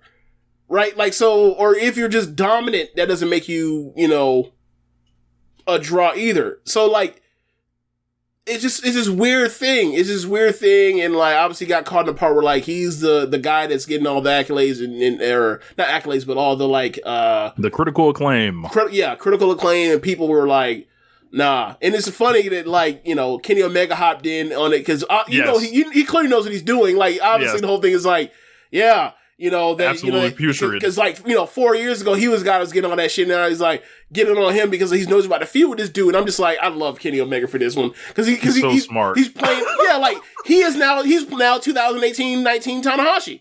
Yep. That's all this is. It is like, it's gonna tell such a great story in this match. And like, watch like, whenever they had their match and they could start doing like the video package or whatever else, they might get Kevin Nash on that fucking thing. Watch. Yeah. They might get him to endorse Kenny. Yeah. Like, but it be like, I know about that Kenny guy. 40,000 in the dome. Exactly. What did Ospreay draw? 5? Like, he says some dumb shit like that. Yeah. Oh my God. Yeah. We'll get to the Kenny Omega post show promo. Like, take the ride with us, because that shit there, wow. But yeah, what we got next? FTR, not in the video game. This will be we got a lot of stuff here today. So I can't believe we got an hour and a half. We haven't talked actually about a wrestling show yet. That's crazy. Yes. So FTR is not in AEW Fight Forever. In the initial pressing, there were chants recorded for these guys, and I believe Cash Wheeler and Dax put out a statement saying, they're well aware of this back in like May, and originally, like they found out and they said, but there will be a way to use them, so that kind of seemed to imply DLC. I think, that was my first thought, and this whole thing is like that. It turned FTR once again into it turned them into the cause once again. I mean, when you see it on his face, it's like, really? FTR is not in the game? And then you start thinking about this roster, and it's like, there were old initial reports that there were only going to be like 50 people in it to begin. That is old information, so I wouldn't marry yourself to that personally. But shouts out to Yuka Sakazaki for getting in the game before FTR. All that. Shouts out to the Big Show for getting in the game before FTR. Shouts out to Adam Cole for getting in before FTR. Shouts out to the Young Bucks for being in the game before FTR. Maybe if FTR was like more nice to their bosses, the Elite, they'd be in the game too. Off the rip. But and I saw this and I was like, damn, FTR, I just couldn't, like, I didn't have anybody to go through the menu tutorial with. The practice mode, that would have been like the perfect role for FTR in there. I didn't have anyone to beat, man. So like, whenever they show up, we'll be able to add them in, I'm sure. But I imagine that the video game was for the video game wrestlers. And seeing Kenny Omega in charge of the video game, maybe I'm floating a conspiracy theory out there. Some people are very convinced of this, that this was some type of malarkey that's gone on, and who knows, right? But they mentioned something about legal and running up the flagpole to TK and the legal department and stuff like that. But they sound like they're sure they're going to be in it. But this story gripped the internet, and it was like, it was hilarious. Like, and I saw people making all the FTR jokes on both sides of this thing. I think the best one I saw was they couldn't put FTR in the game because Bret Hart would have to get all the royalties from it. I think, like, from a serious standpoint, my only thing was like, all right, they probably had a number to get to of people. And with FTR being a tag team, it's not just one character, it's two characters that you have to get in. So maybe that just like pushed them over the line. But yeah, they're not in it off the rip. Yeah. Now watch Silver and Reynolds be on this fucking thing. Johnny Hungy. Yeah. It's just a weird, it's just a weird happenstance. And like, it doesn't help that like there's a group of crazies out there that think that like the world is out to get the mighty FTR. So while they're out to get them while they have 3 fucking championships, go figure. But whatever. What this reminds me of is like Boston Celtics fans saying the league is rigged, and this stuff they used to do, like 117 championships. Think the league is rigged. Yeah. Who was it? Was it Bill Kennedy? Was it Bill Kennedy they had like Chris Paul, Scott Foster, like yes. Yeah, against the Celtics. Yes, yeah. It's, I don't know. But, FTR, they'll be DLC. You can play with them then. How much do you think the DLC end up being? If they only have one, obviously they'll probably have more than one pack, but like, let's say the first pack, how much do you think it'll cost? I would probably say it's going to be like $10 at least. Okay. So a couple comments. Yuka Sakazaki greater than FTR. James, Diego Garcia, when Konosuke Takeshita gets in because he's Omega's boy, greater than sign, I would love that. Luthero Negro said, FTR is a tag team they force you to play as in the tutorial to learn mechanics. Black Sabre Jr., fuck the revival, Ukes. Zekamaki says it's either two things: they're being held off for DLC, which isn't new, or maybe some legal issue with AAA or New Japan, or maybe if they want their titles featured. Retrogram tag teams are hard as fuck to program in the No Mercy type games too, I bet. Bill's Mafia, they tried to acclimate the Bret Hart but slower tribute spots and the engine crash every time. Wow. Retrogram, the Young Bucks going to be doing all those moves. There's probably going to be an ROH DLC, Black Sabre Jr. I think, and I guess it's a good time to talk about like my impressions of the game. They did drop a match from Gamescom, and it was Kenny Omega versus Adam Cole, and I thought this thing looked great. I'm someone that still plays the N64 stuff to this day. It looks like completely modernized for that, and it's like faster. Like, I think the thing with everyone thought they could just pull No Mercy out and just do it, and that's why people have tried and failed with this. And the thing about No Mercy, I think that people are in all the 6 Nintendo games, like those games are slow. You have to speed those up, and they've sped that up for like, modern gaming. And it looks really like impressive as far as like the moves. There was like one wing angel off the top rope that looked great. I thought Cole's finished stuff looked good. Looks like it's going to be an awesome game. So did you see any of the game stuff, James? Yeah, but I don't really play video games, so I didn't really have much of an opinion on it. So Rhea Ripley. Well, real quick, one thing I will say before we get to Rhea Ripley, one thing I will say is like, I do like the animation for what they're going for. They're going for a an N64 THQ type of Akai type of game as opposed to, and it was weird. Like, which do you like more? Like those Akai games or like the No Mercy type games where it's kind of like you almost like the do moves, you kind of have to put in the input as opposed to like you just grapple and then you do the moves. Which one do you like more? I liked the one like where you would do the same combos, but like it would be like, all right, this is a heavy grapple and you got to hold it down a little bit more. Like, and the more they're messed up, the moves change. I like that one. Okay. And I'm partial to the Fire Pro engine as well. So, but yeah, man, Rhea Ripley doing a lot on Twitter. I don't know if this was her. I don't know if this is a bot situation. But apparently she was on the timeline cheering herself on. This may have been a Kevin Durant-like situation where she forgot to log out of the burner account, or she thought she was in the burner account, but she was actually in her regular account, saying she hopes Rhea Ripley, gets Beth Phoenix or whatever. And people started digging up a lot of old stuff from Rhea Ripley that does not paint her in the most favorable light. Like what? What you think? Like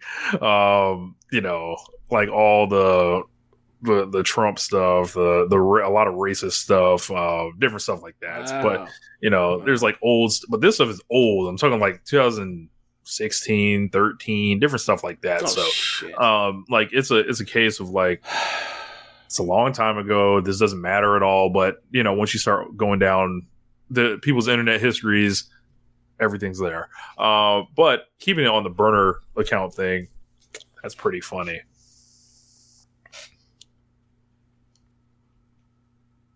Wait, what happened? I said keeping it on the burner account. I just think it's funny. It's like, like people trafficking amongst those stan accounts, like acting amongst them, which is like sickening to think about. And it's also weird because I find it weird that she felt the need to make a stan account, because like when I go on my timeline, like I feel like weekly I see people lusting and thirsting after Rhea Ripley. So I'm surprised that she felt the need to actually like add on, because there's plenty already in the zeitgeist, if you will. So it's surprising to me. Like, yeah. You mean to tell me over the past like month or so you ain't seen people every time she whoops Dominic Mysterio ass and like, it should have been me? I've seen that same joke every fucking week. Yep, people very talking about how she handle it. She's wearing shorts now and they can't handle it. They can't handle it. I'm surprised that she felt the need to continue this or even have this. Lothero Negro says the ideas of wrestlers mobilizing their stands against rival co-workers is funny as hell. That is like the next level of dirtiness. I think like if wrestlers are really doing this, right? Like that is what kind of 4D thinking is this? Is like, yo, I've heard of the idea of wrestlers trying to mobilize people from their own accounts to like drive something to push an agenda, to get people to have interest in a match that's on maybe a dark or something like that. I've heard of that, but using a burner account to rile the stands who run the algorithms, who control them, right? That is some Machiavellian, like, I imagine any wrestler in history would have tried to use this. Like wouldn't have Shawn Michaels in the 90s have like done this to like undermine Bret Hart? Yes, right? Yes. Wouldn't Hulk Hogan have controlled this? Someone's done this like for real already. I'm just I don't mean Sasha and Alexa. Damn near. That's the first thing I think of. I don't mean like they did this, like I think they did this, or it's undocumented. I mean, like, no, somebody's had to have done this, and I just can't remember who did this, and it's been out there. That's another good one, Lothero Negro. It's like when Cody chooses to reply to accounts with barely any followers. We know that Cody normally is known for a burner account. So yeah.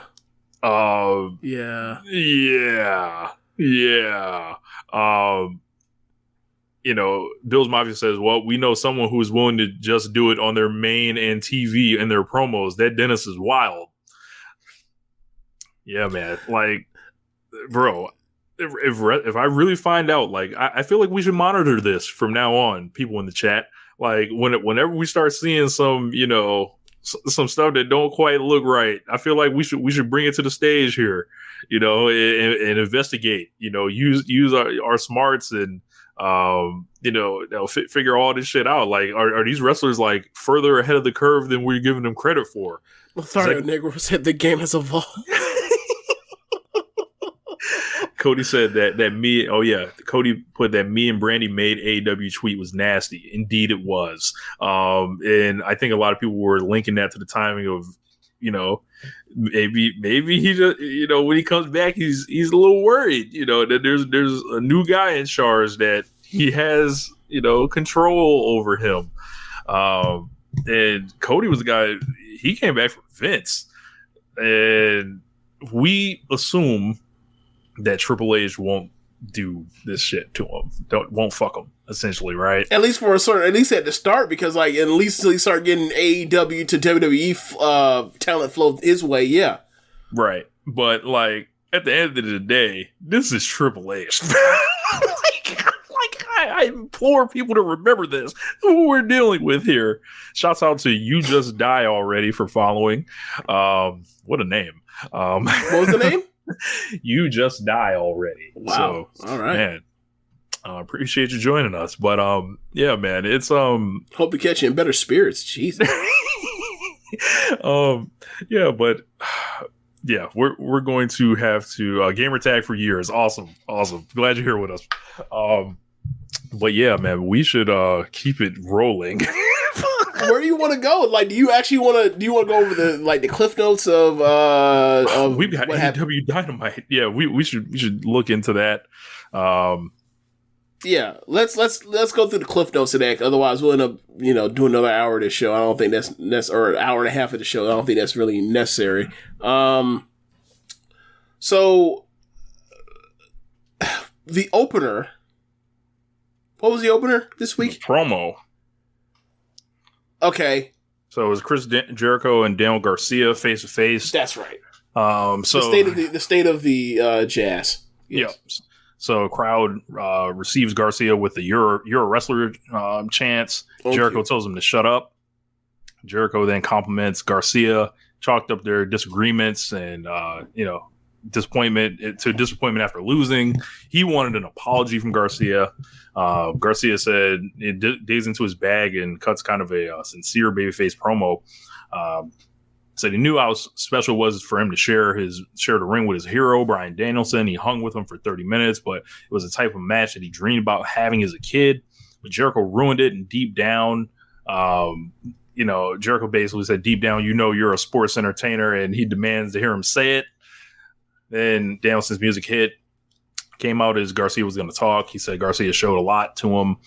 Basically, he said, Jericho said he had enough and demanded that Garcia call himself a sports entertainer. But when Jericho tried to basically stop him from leaving, Jericho got shoved by Garcia. And the crowd's Garcia kind of just leaves it. He doesn't really pick a side. He needs time to think.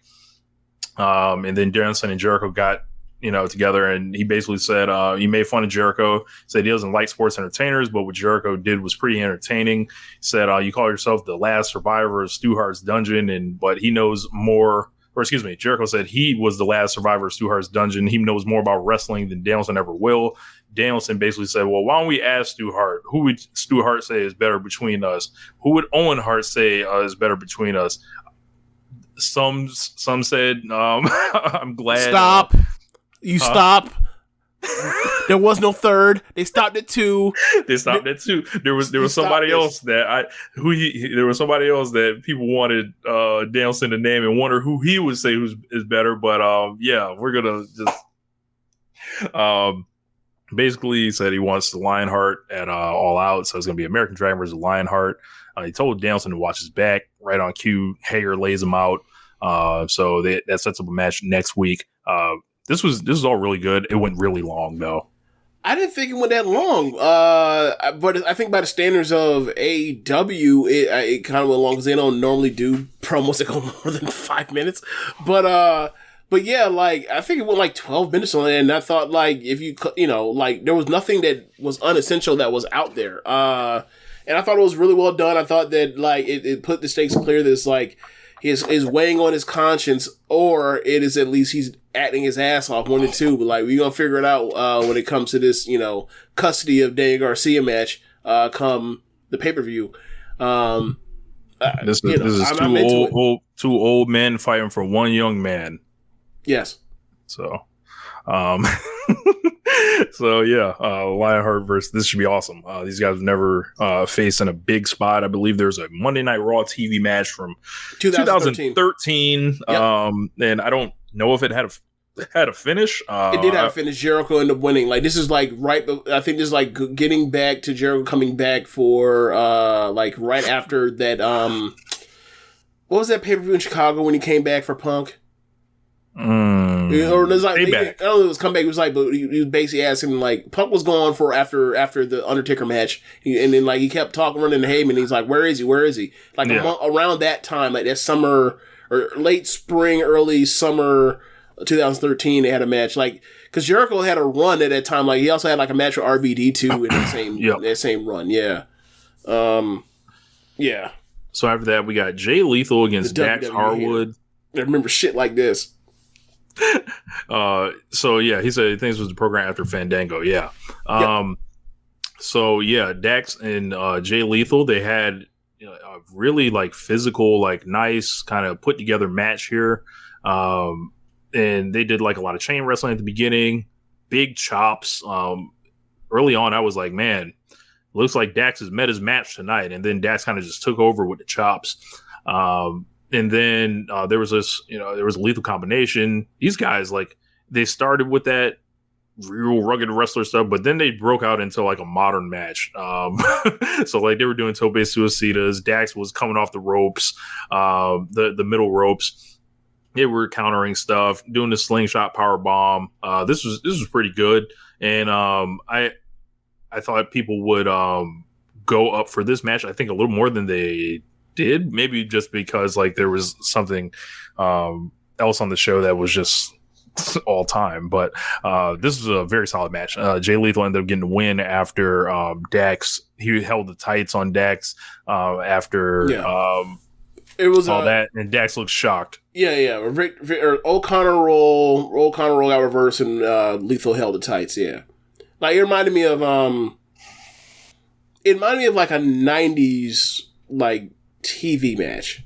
It was almost like a Bret Hart match, except Bret Hart didn't throw chops like that. Yeah, Bret Hart not really one with the chops. Yeah. But it was fun. So we had Colton Gunn and Billy Gunn facing off, and James, Colton Gunn beat up his daddy on national television, scoring a victory for all sons over their fathers. Yeah, I don't really have too much more on this, but yeah, I don't have anything. Yeah, so there was an attack after. They jumped on Billy after the match. Then Swerve and Keith Lee came out to chase him off. Three teams kind of looked at each other. After that, they showed United Empire and Death Triangle backstage, and Will Ospreay not looking larger than life here. Kind of just has his t-shirt on and whatever. Looked kind of regular here. I thought he would, kind of step it up a little bit. But they, said Pac said he's not gonna kill the United Empire. They murder them, like in the Pac boys. So these are two very aggressively British gentlemen yelling on American television, and it was there's a lot of energy there. Oh man. They after that we had Britt Baker beating Kylan King, as we mentioned earlier. It was a solid match. This match was not bad at all. Kylan King in 2 matches has had 2 decent matches on back-to-back Dynamites. I know that Kylan King, like even before the Allen Angels did it, like was kind of branched out to get more dates. Whatever it was, it seems like she's made the best of it. She seems like a better wrestler than she was when I saw her, like, let's say at Empower last year around this time. Right. She hasn't really been in the business that long, but she's always kind of had like a major league look, professional gear, and that goes a long way, especially like in the women's side, because like they really got to like bring it on their gear to really stand out. So as far as her being like 6'1", like I could understand like them being apprehensive because they have Jade around, and then like, and it's weird because they actually put her in the ring with Jade last year. in like May, if I'm not mistaken. Okay. And they had them facing off, and I was like, why would you do that? And then, but she's someone that like I've definitely had like my eye on, like, yo, they should eventually sign her and make sure she doesn't show up in the PC. Like, what are y'all doing? So after that, we had Britt taking a victory lap on Thunder Rosa, essentially. Said she did her whole title reign with a broken wrist. Did we talk about the part where like somebody did the stopwatch stuff for CM Punk saying that he can't defend his title, and Rosa saying that she can't defend her title? Oh yes, I forgot about that. Okay, so that came from one of those horrible counts, one of those terrible counts. You guys know what I'm talking about. So, and then like it started getting co-opted by your stopwatchers, your normal stopwatchers and stuff like that. I'm like, man, so y'all willing to roll in the mud with these people just to get the agenda off? Okay. They put like, all right, I'm just gonna keep it honest. I'm gonna zoom the camera here.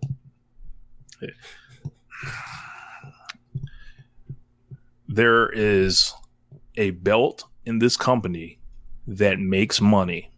There is a belt that is important in this company.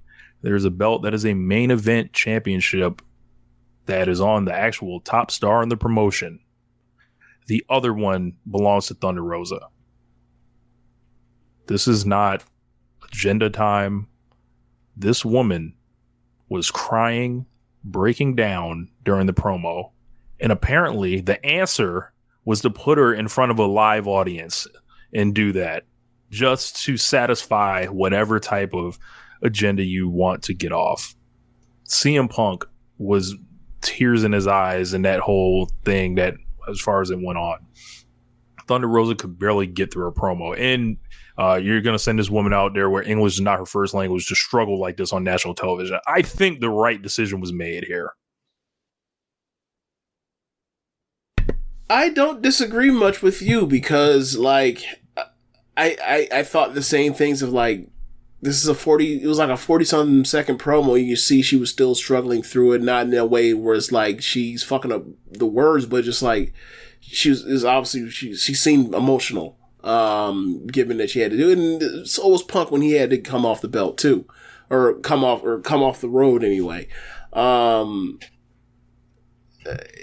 It's like CM Punk, and not even get into the part about one belt as drawn money, like CM Punk is trained as like one of the best promos I've ever heard to like go in a situation and get himself out of it, like on the mic.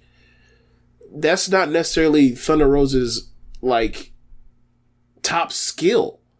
Like people were still confused at what she said. Yeah. Like if Adam Page had to come off the belt, I don't think he's going out there for 10 minutes and, in front of the crowd and trying to get through it. I just don't. I think he probably comes out, hands the belt off, gives you probably like a paragraph and then walks off. So like, maybe that's more appropriate. I don't know. But like, if she can't hold it together backstage, I don't think she's going to hold it together in front of the crowd that's going to, give the and no type of thing. So yeah, especially at that point in time for people who decide to realize that they might not like her. She might be doing, backstage things they don't like. But yeah, it was just weird to me. But yeah, we can continue. Sorry. Yeah. More dopes. That whatever. So after that, we had Swerve and the Acclaim backstage. Keith Lee said they didn't save them because they like them. They think they're worth a tag team title shot at All Out. The Acclaim accepted. And I think this was the peak of laziness. Yep. Like it's nothing. It's nothing. Like this is negative build. This is like no one thought about this for more than a second. Swerve and Our Glorious first pay-per-view defense as champions. The Acclaimed are really over. They're both babyface teams. I don't know if they have bigger matches down the road for Swerve and Our Glory, but I think it's time. Don't seem like it. That's what they're going to pay-per-view. Yeah, like if after this, right? Like you did your Friday Night Brawls, you did a match against Private Party, you're doing this one here. Where are the marquee matches? Like going into New York, I'm looking for a marquee match for Swerve and Keith Lee. So I'm sure these guys will all work hard. Acclaim's got something to prove. Swerve and Lee, like, they're always on their game, so we don't have to question either of those guys. But they really gave these guys zilch to work with. Like, the Ass Boys are like kind of like, and the Acclaim have been setting this thing up, right? But like, you know, I don't know. Like, it doesn't almost make sense for the Ass Boys to get added into this, right? Because they're already kind of roped in and they're running them off. What was the tag match at Double or Nothing? 3-way match. Starks and Hobbs, Jurassic Express, and Swerve in Our Glory. So you can make an argument all year on pay-per-view. They haven't given a fuck about these tag titles compared to like the first since 2019 into 2021. It's been right? three way. Like right. they did the Red Dragon Bucks, right? Jurassic Express, right? And that's one of my favorite matches in AEW this year. So I'm not knocking it, but like, it was clearly like, we don't want to beat X, Y, or Z right now, so we'll put in a third member to take the L. I feel like the Gun Club is like they have to be added to this, or else it's like, what is to this match? Like what is it? Like, there's nothing to it otherwise. So we'll see. Up next, AEW World Championship Unification match. Jon Moxley taking on CM Punk to become the undisputed champion. In a motherfucking squash, Jon Moxley beat CM Punk in about 3 minutes. They start hot with collar and elbow tie-ups, and Punk's in the pants. Mox is like, I was listening to Wild Thing the day before in the car, whatever, pumping myself up. And this was like when I started figuring out that I really like Jon Moxley. Like, I'm just listening to Wild Thing, and like, I like Jon Moxley and all that. And then, but I hear that and I think about like when he enters the arena, and that shit just like, that shit turns you up, pumps you up. And old man Phil had to feel it pretty much from this. So the match all kind of broke down of, you know, him smothering Punk in the corner, Punk, yep, you know, answering with that. But there's like, it's kind of like they're in a comeback sequence or whatever to begin the match.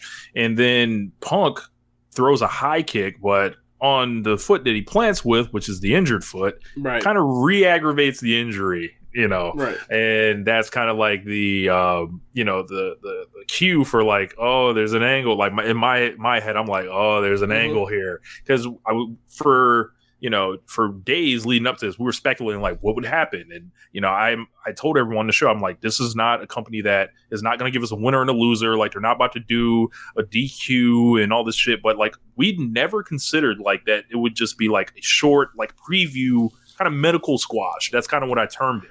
Yeah.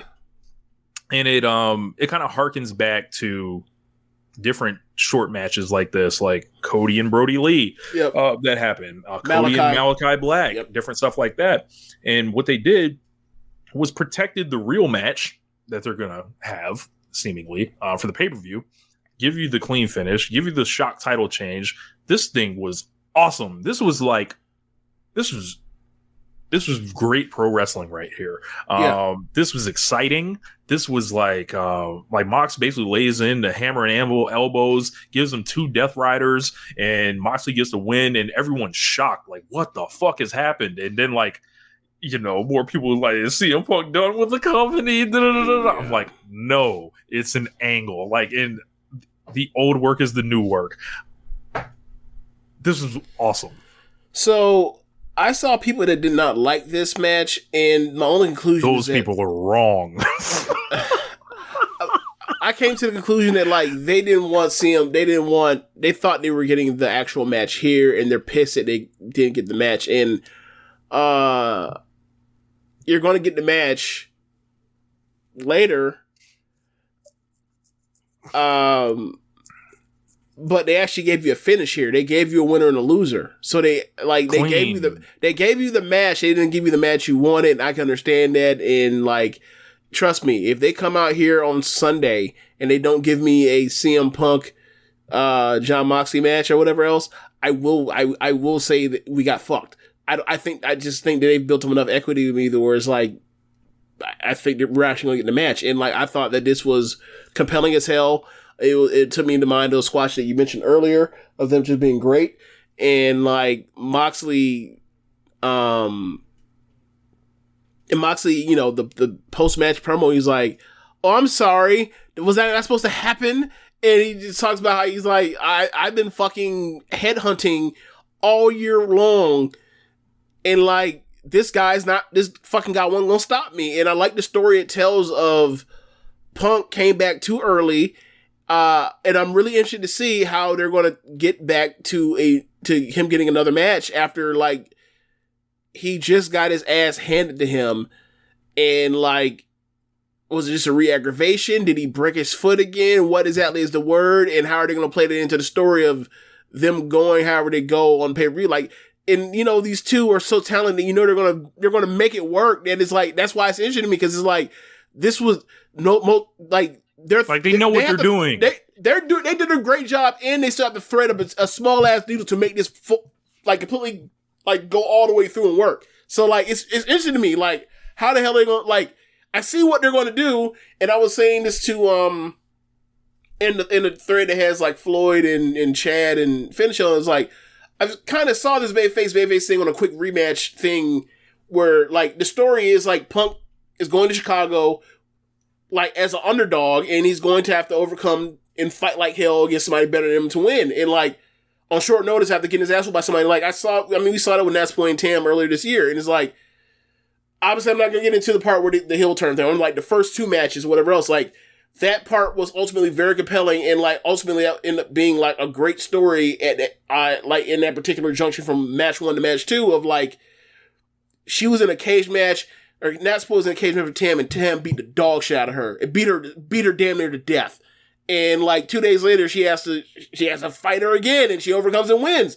Like, this is what CM Punk is up against. And like, I just find it to be interesting, and like, I can't wait to see like how Punk is going to come out there and say, I want another rematch, or how he's going to go Moxie in there, or how Moxie's going to just be this arrogant dick on top of the world and say, I beat your ass, you broke little foot, you only got a week to heal up, I'll beat you again, and I'll give you another match, I don't give a fuck. Like, whatever they do, it's gonna be interesting to see how this all fits together to make this work to get to that match. But once they get to that match, it's on. Yep. Like, they got me. I really enjoy this whole thing. I'm just interested to see how they like put the final pieces on it. And I think, it was important, like, for the run that Mox has been on this summer, like, for him to just hand the belt back to CM Punk, like, that just felt icky, right? And it was very cathartic, I think, for a lot of people to see Punk going. Especially after 2 weeks ago. Yes, especially after all that shit. And then, like,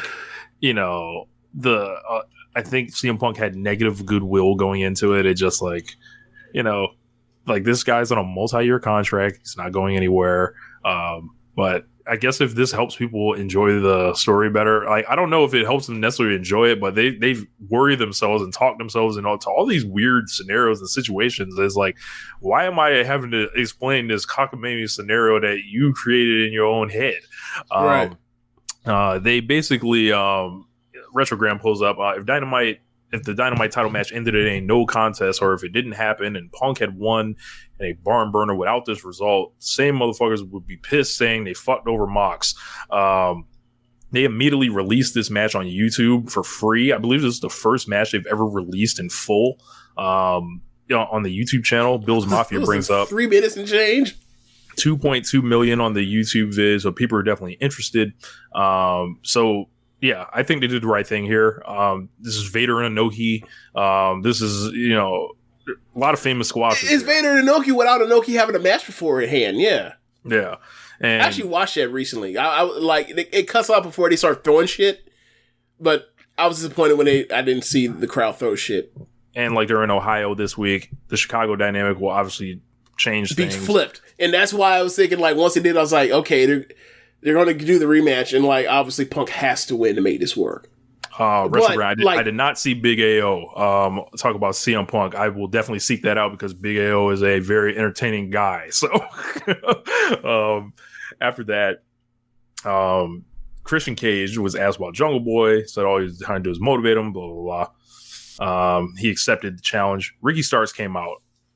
Most underrated thing of the night. I thought this was excellent. Like, as far as like a baby face and talking about someone that turned on you and not looking corny, but looking passionate, and then like tied in the New Jack City line at the end.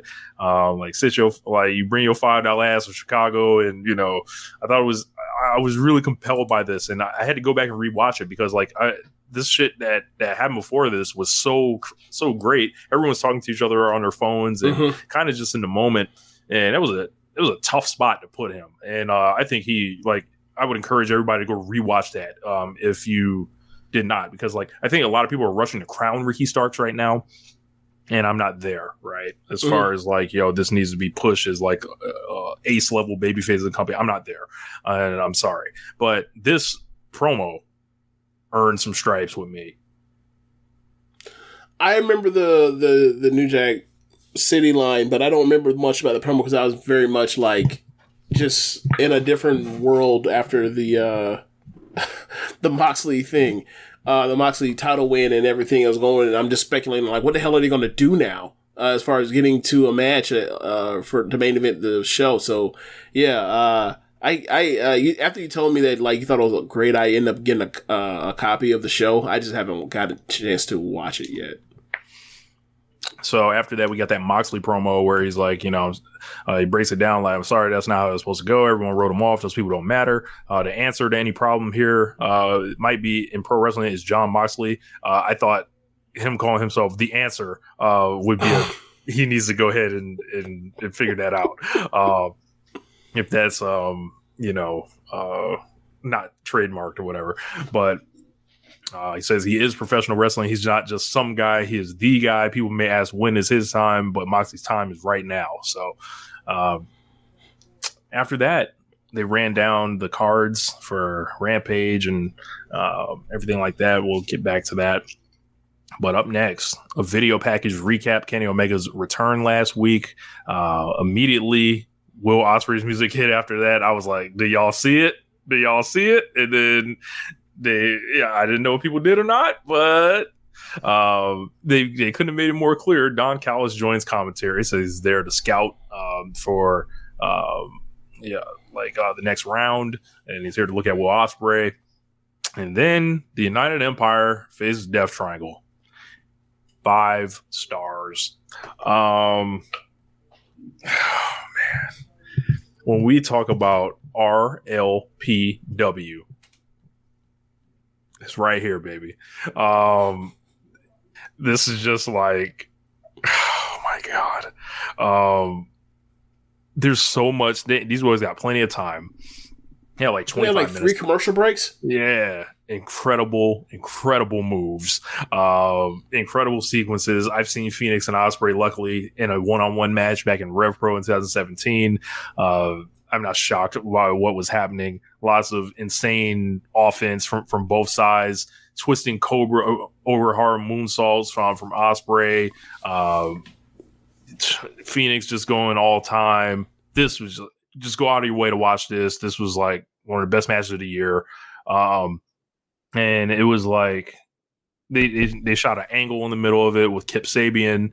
And that's all set up for the All Atlantic stuff. The solo, basically like the segment of the match shows Ospreay versus Pac was also phenomenal. Yep. They built that up. They led them to like kind of rise to each other's feet and meet each other eye to eye. Will Ospreay, when he comes to AEW, he don't fuck around. It's like he knew the eyes was on him. And like it was just funny seeing people like all that discourse that happened about Will Ospreay happened after this man shows up on national television and balls out and drops 50. And the week after, like he has like in my opinion, the best match of the year. Another match that was 5 stars, in my opinion, of course. And like, he had a match with freaking Speedball Mike Bailey in Ricky Knight Jr. Like the weekend in between all this stuff. Like, I don't know what those matches. I don't know I haven't heard we're back about those matches. They both got 5. Sorry. I believe they both got 5. See, so I mean, look, Meltzer be on some time or whatever else. So I don't know if that 5 is the same as like the other 5s, but whatever else, he's having great matches, and like people don't like him. People are bristling at this. Like I don't know. Like me personally, like I didn't give this match 5 stars because there was a lot of the one stuff that's out of their control with the commercial breaks, and I didn't see the commercial break stuff, but like also like the pacing stuff was uneven at times, but like I gave it 4 3/4, and I thought like outside of like Young Bucks and Lucha Bros from this year, and like Lucha Bros, sorry, yeah, not Lucha Bros, but also FTR in Young Bucks, I think those are the 3 best matches, the 3 best tag matches I've seen in AEW this year easily. So like I thought the match was sensational, and I thought that like Phoenix was great, and all them dudes was great. But like this was the this was the Ospreay show. Like I love that this exists, and like like we get a world where fucking the United Empire just shows up. and like it just rolls out from New Japan, and then these guys are treated with respect, treated like the stars they are, and they just come out and roll out into the next round of the trios tournament. They win, and we start going off air, and all of a sudden the Elite's music hits. Kenny comes out, they stare down face to face. Don's incredible on commentary this whole match. And this whole thing is like leading to next week, the Elite versus United Empire. We're getting Kenny Omega and Will Ospreay across from each other, getting the Young Bucks in there with Aussie Open. That's gonna be a match of the year candidate. I think anything else would be. I think those are the expectations. You'd be surprised if it wasn't. Now, so I heard Dave Meltzer gave a comparison of this match to the Will Ospreay PWG match. It had like Ricochet in it, and I think Matt Sydal was in it. Yeah. Now we actually like by happenstance saw that this year at a watch along thing or whatever else, where we all basically like for Josh from Keepin It Strong Style's birthday, we all got together. We all nominated matches from different promotions, and that was a match that got brought up. I thought this match smoked that match. Same. Yeah. So, obviously that match was a few years older, and, standards changed even over a couple of years. But, yeah, like, I thought this match was fantastic. Vlad Sabre Jr., I don't care when Will and Kenny fight, you put Dave Meltzer front row like his Flair Steamboat in 89. I would love to see it. But, man. Yes, so this leads to something that's been going on since Kenny's been back these last 2 weeks, the off-air post-show promo.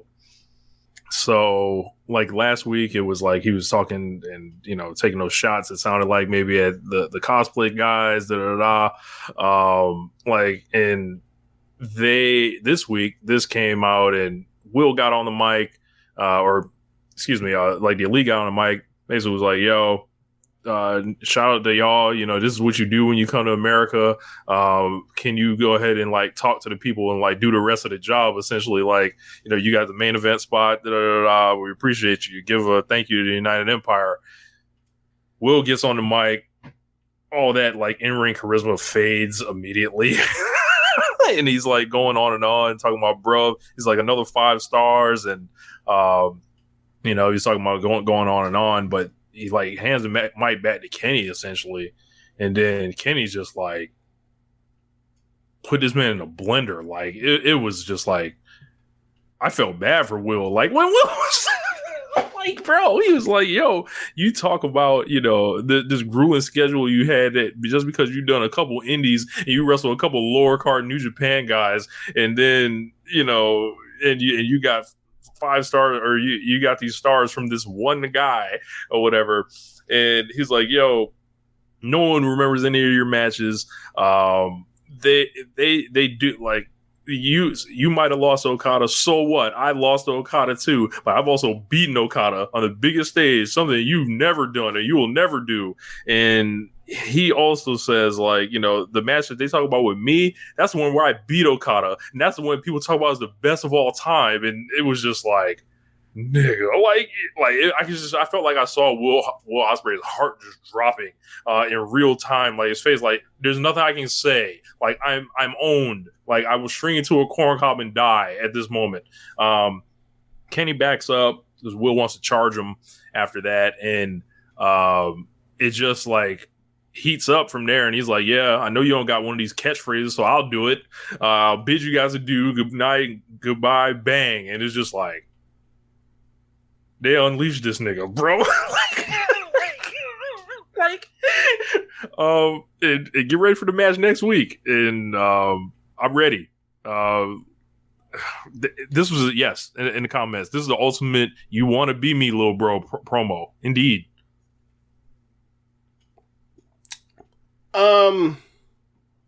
It was fine. I thought that, like, I don't think I actually watched most of it. I just saw the part where, like, or maybe no, I missed Ospreay's part. I saw Omega's part, and I was like, this is the indiscriminate, like, burying thing I was talking about last week when, like, you didn't like Punk talking about the line about Moxley being the third best guy in his group, and it's a recurring thing, and how, like, that put over WWE guys. And I was like, all right, so Okada is like saying, like, yeah, don't you want to watch us? What do you want to watch us two guys known for losing to Kazuchika Okada wrestle in AEW? And I'm like, yeah, but, like, I don't know why you brought that up right now. Yeah, it was weird. Or not weird. That's not the wrong word, but I thought it was.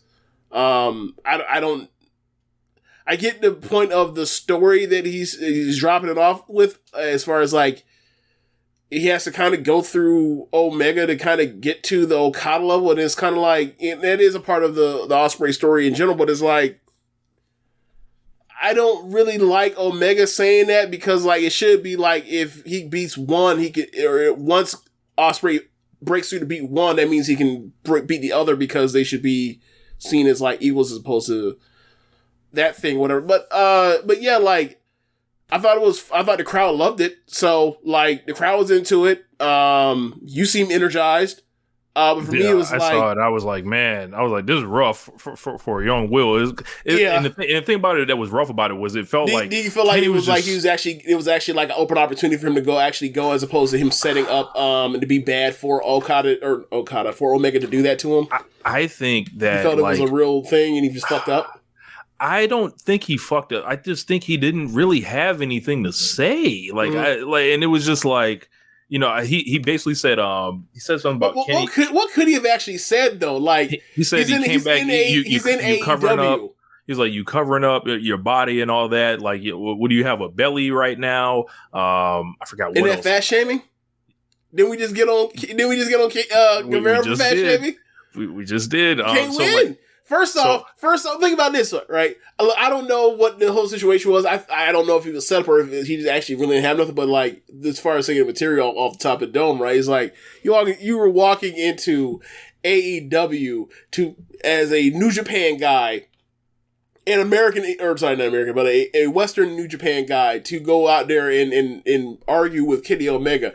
You're behind such an 8-ball. You gotta, like, you're behind such an 8-ball. They ain't trying to hear none of the shit you gotta say, even if you are hearing something. So this ain't a fair crowd, you're saying? Like, this is not, They ain't gonna give a fuck. This is like battling Sirius Jones in New Jersey. Like, it ain't quite going down for you like this. I'm just saying, you gotta be exceptional to actually have something actually stick to him.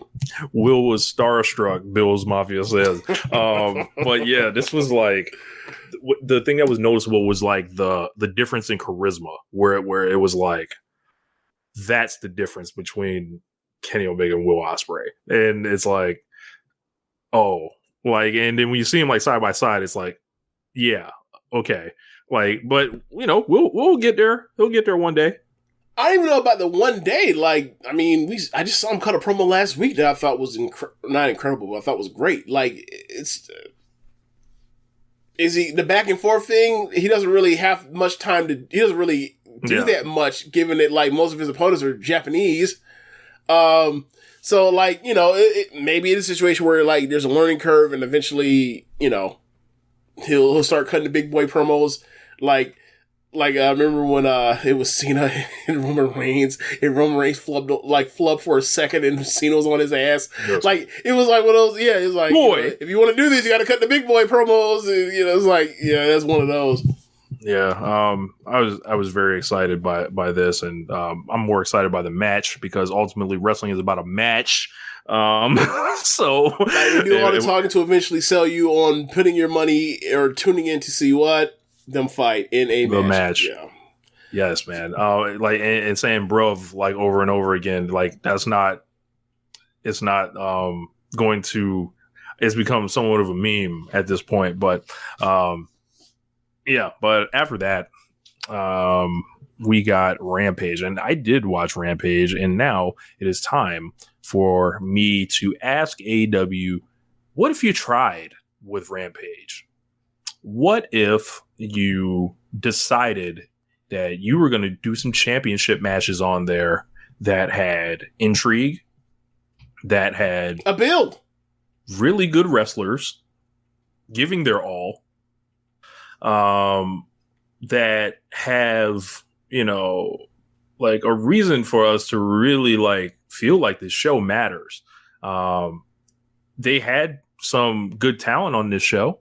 They had the House of Black, had the Dark Order, they had Sammy, they had Ortiz, they had Ty, they had Ruby, they had Wardlow on the show, they had Jay Cargill doing a promo, they had Claudio, they had Dustin Rhodes, but it felt stale. It felt like it felt phoned in. It felt like it wasn't like quite there. When you start with a Jay Lethal and Dax match, and then a title match with a decisive squash, and a guy basically, in my opinion, like, you know, lockdown wrestler of the year, like lockdown Flair Thez with a win like that, and then like a 5-star or whatever match of the, or one of the better match of the, or the very best matches of the year, in the main event for it, it went 25 minutes, and you know, there are fireworks, there are explosions, sparks shot out of people's ass during the match, and then you follow that up with like,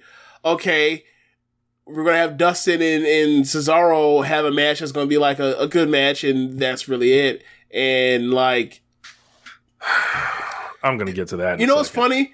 I have like going over this match, like going over the show as you mentioned, the show, I was like, oh shit, I actually did watch this.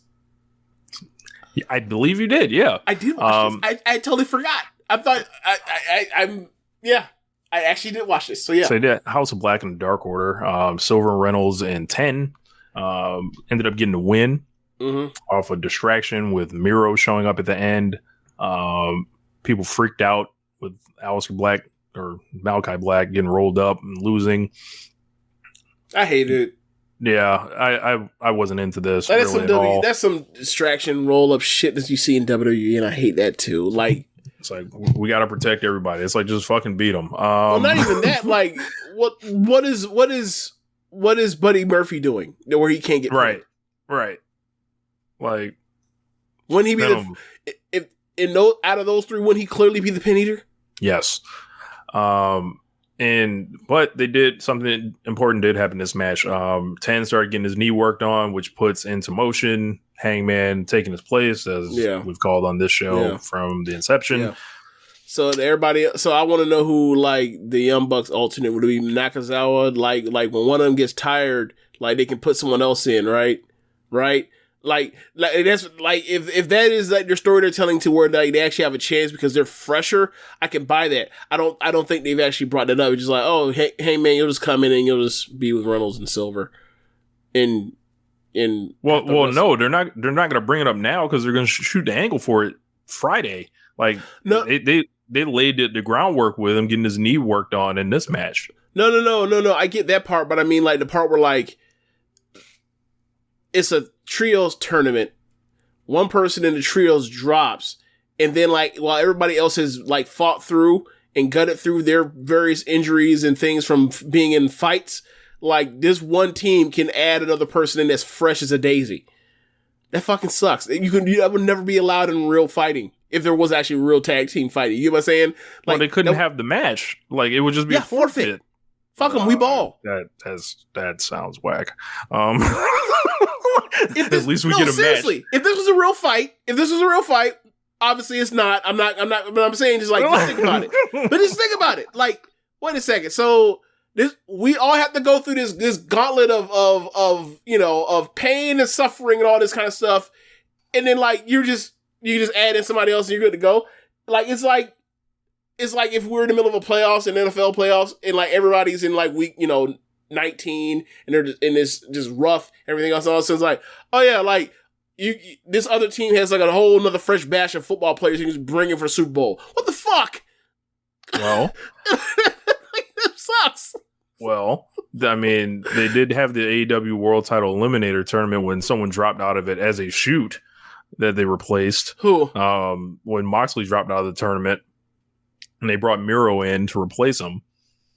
So this is just a storyline version of that. Yeah, I guess I totally forgot about that part. They didn't give Danielson the trophy automatically. You still had to beat Miro for it. So that's true. But as you said, that was a real injury. This is fake. They've made this up. They contrived this. They planned for this to happen. Yeah. And it ultimately comes back to like, oh, Hangman's going to step up for these guys. They didn't want to go with the Bucks. Obviously, this is going to lead as Elite and versus Hangman and the Dark Order. And this is going to be awesome when it happens. So after that, it feels like they're giving Page charity. Like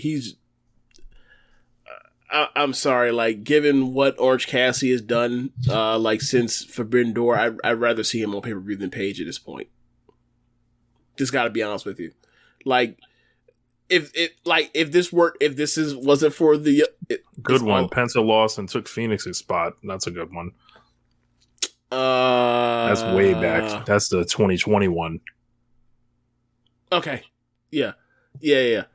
Yeah, we're talking about singles matches. I'm talking about, I get what you're saying, like replacements, whatever. It's like the replacement thing, like,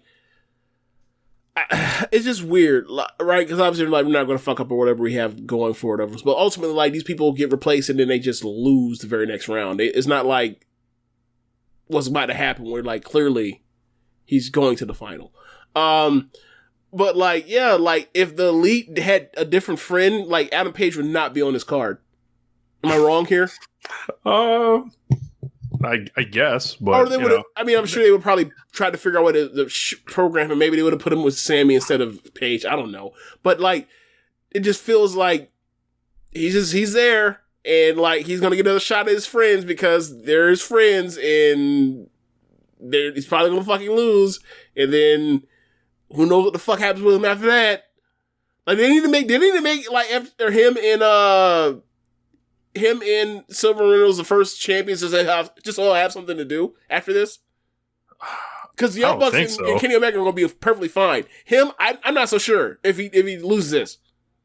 I think the Elite are going to win, and Hangman's going to have to. They should, but if I'm thinking like, all right, as far as programming and trying to keep people hot because they love Hangman's draws. If he loses, I don't know what he does after this. I mean, he probably continues to do what he's been doing. Nothing, just jack shit. But you get what I'm saying. Like that's not like what did we spend all this time for if he's gonna be out here just lost adrift in the sea not wrestling for months at a time, not doing shit. Not wrestling. Is he injured? Like what's the deal here? Like I don't know. But the next chapter will unfold at the finals. So, Sammy and Ty against Ortiz and Ruby Soho. This is all right. Nothing really special here. Ortiz did get like busted open from a cutter. I guess he landed like it was hard way. So landed right on his shit and then got pinned by Sammy. Don't really have too much on this one. So, TNT Championship. Wardlow versus Ryan Nemeth. Why is this happening? Why is this on the show? And here come people. Oh, Ryan Nemeth. He's a solid. He can talk real quick and then come out here and get crushed. I don't care about this. A quick squash match for Wardlow in Cleveland, and that was it. And I guess they decided to throw Nemeth there because he's from the area too. This is like when we say, "Hey, please try." This is not trying here. Like it's just not compelling. Like you've got so many people on the roster that could do a good match with Wardlow. I think the thing was that it was a run of just like between the first the mixed tag match and then this is nothing. I'm getting nothing right now. Yeah. As opposed to like if there's just one, or if this is on, if he's a hometown dude, like why are you putting him on Rampage and not Dynamite? You could have put the squash on Dynamite. Yeah. They could have did that instead of like, a lot of stuff. So we had a Jade promo. I don't remember anything about it. But it was like, I think it was setting up the tag or the match against Athena. So we got the ROH World Championship. Claudio Castagnoli versus Dustin Rhodes. They did the promo last week and they got into this match. And I feel like these guys were going through the motions. They didn't really care. This was just regular by the rules match. And this was the fear that I had, like with Claudio coming to AEW, right? I feel like his story, like I've already seen him. I know like he's an awesome wrestler, but like him versus Dustin Rhodes, like I don't necessarily need to see that. I don't need to see Dustin Rhodes versus Claudio Castagnoli. It's a 53-year-old and a 41-year-old guy, largely from WWE. What happened to the alternative? Like, I don't need to see Dustin Rhodes against this guy that he's wrestled like a million times, right? If I'm watching Dustin Rhodes, I'm more compelled by him wrestling people that he didn't wrestle for years and years and years and years. If I'm seeing Claudio, I want to see him face people he didn't wrestle for years and years and years and years and years. I think they mailed this shit in. I thought that Dustin looked slow, so maybe he did. But at the same time, like 3.25. Yeah, but I was expecting like a match that was challenged 4 stars because it's those two. Yeah, and I was damn near ready to close this off before like the match ended, but I just stuck it out, and that was it, really. So that was Rampage. Yeah, you look through Rampage, right? And I in my mind I was like, I said to you last week, but I didn't kill the show. I didn't kill Rampage as far as like them talking about like Meltzer freaking out in the last few months about like their rating, and then you look up and you're like, well, shit, like this shit is a must see TV. And I was in my mind, I was like, okay, so this is like the 3rd or 4th week in a row where I was like, yo, I could have done anything else. And I remember the one 2 weeks ago with Trustbusters was the one that set me off the edge. Like, what the fuck are we doing? Mm-hmm. And they've got those October live shows coming, and those Rampages are very different. So I ended up going through it, right? And I was like, the last Rampage where it seemed like they had the stars, they had the matches, they gave a fuck still was like the Takeshita and Kingston Dynamite. And that was like over 2 months ago, I think. And I was like, what has happened to the show? This show used to be literally anchored by CM Punk or Danielson, and Daniel Garcia, Dante Martin would also be like the young guys that they had, on this card as well. It's like, what happened to this? Cole. Adam Cole as well. Yes, for Adam Cole. It's like, we had 3 bankable stars that were anchoring this thing on rotation almost every single week with younger guys. Like, what happened here? Like, this show is far, I know, it's obviously a B show now at this point, but like, this show is far, far closer to Dark in the last few weeks than it has been to anything approaching Dynamite. You gotta be kidding me. Like, Dynamite's putting on great show after great show after great show. Like this whole summer. Like all-time level shows for Dynamite. And then like, this is just like... This shit they just throw out there. And then we talk about all the TV time that people don't have, whatever else. Like, well, what the fuck are they doing with this hour? Yes. Fill the hour. You have stars. What are we doing? What? What are we doing? Black Sabre Jr. Elevation's been having more heat than Rampage lately. Yes, there was a match that I'm going to check out after. They had Emi Sakura and Shida tonight for the Virginity Wave Championship, and I'm hearing that was approaching like 4 stars, like from people on the timeline. So definitely going to take a look at that. And they've just been getting like cool stuff, and it's like, well, why don't the problems like that exist as far as like Like what we basically said, yo, I don't blame Johnny Gargano for not signing. They have 3 hours a week, and then they don't even want to use all three, like in meaningful situations. Right. So it's like, fix this shit, and we'll know in October if they're serious about this show. But the last 2 months, send them in, send them in, like. Yeah. So is there anything else? I have nothing else. I'm going to Matt Riddle got his name back. I believe he's Matt Riddle once again. Well, that's good because he should, as a person, he should have more than one name. I believe they're also doing Let It Play Out already. With what? With the tag title shit. Yep. Shout out to my man Les Owens. Y'all was just busting it open for marginal bullshit, ready to get that man a fruit basket again. Fuck out of here. Fruit basket. Unbelievable. That's great. Oh man, I gotta send you this. Anyway, we can wrap it up. Yeah.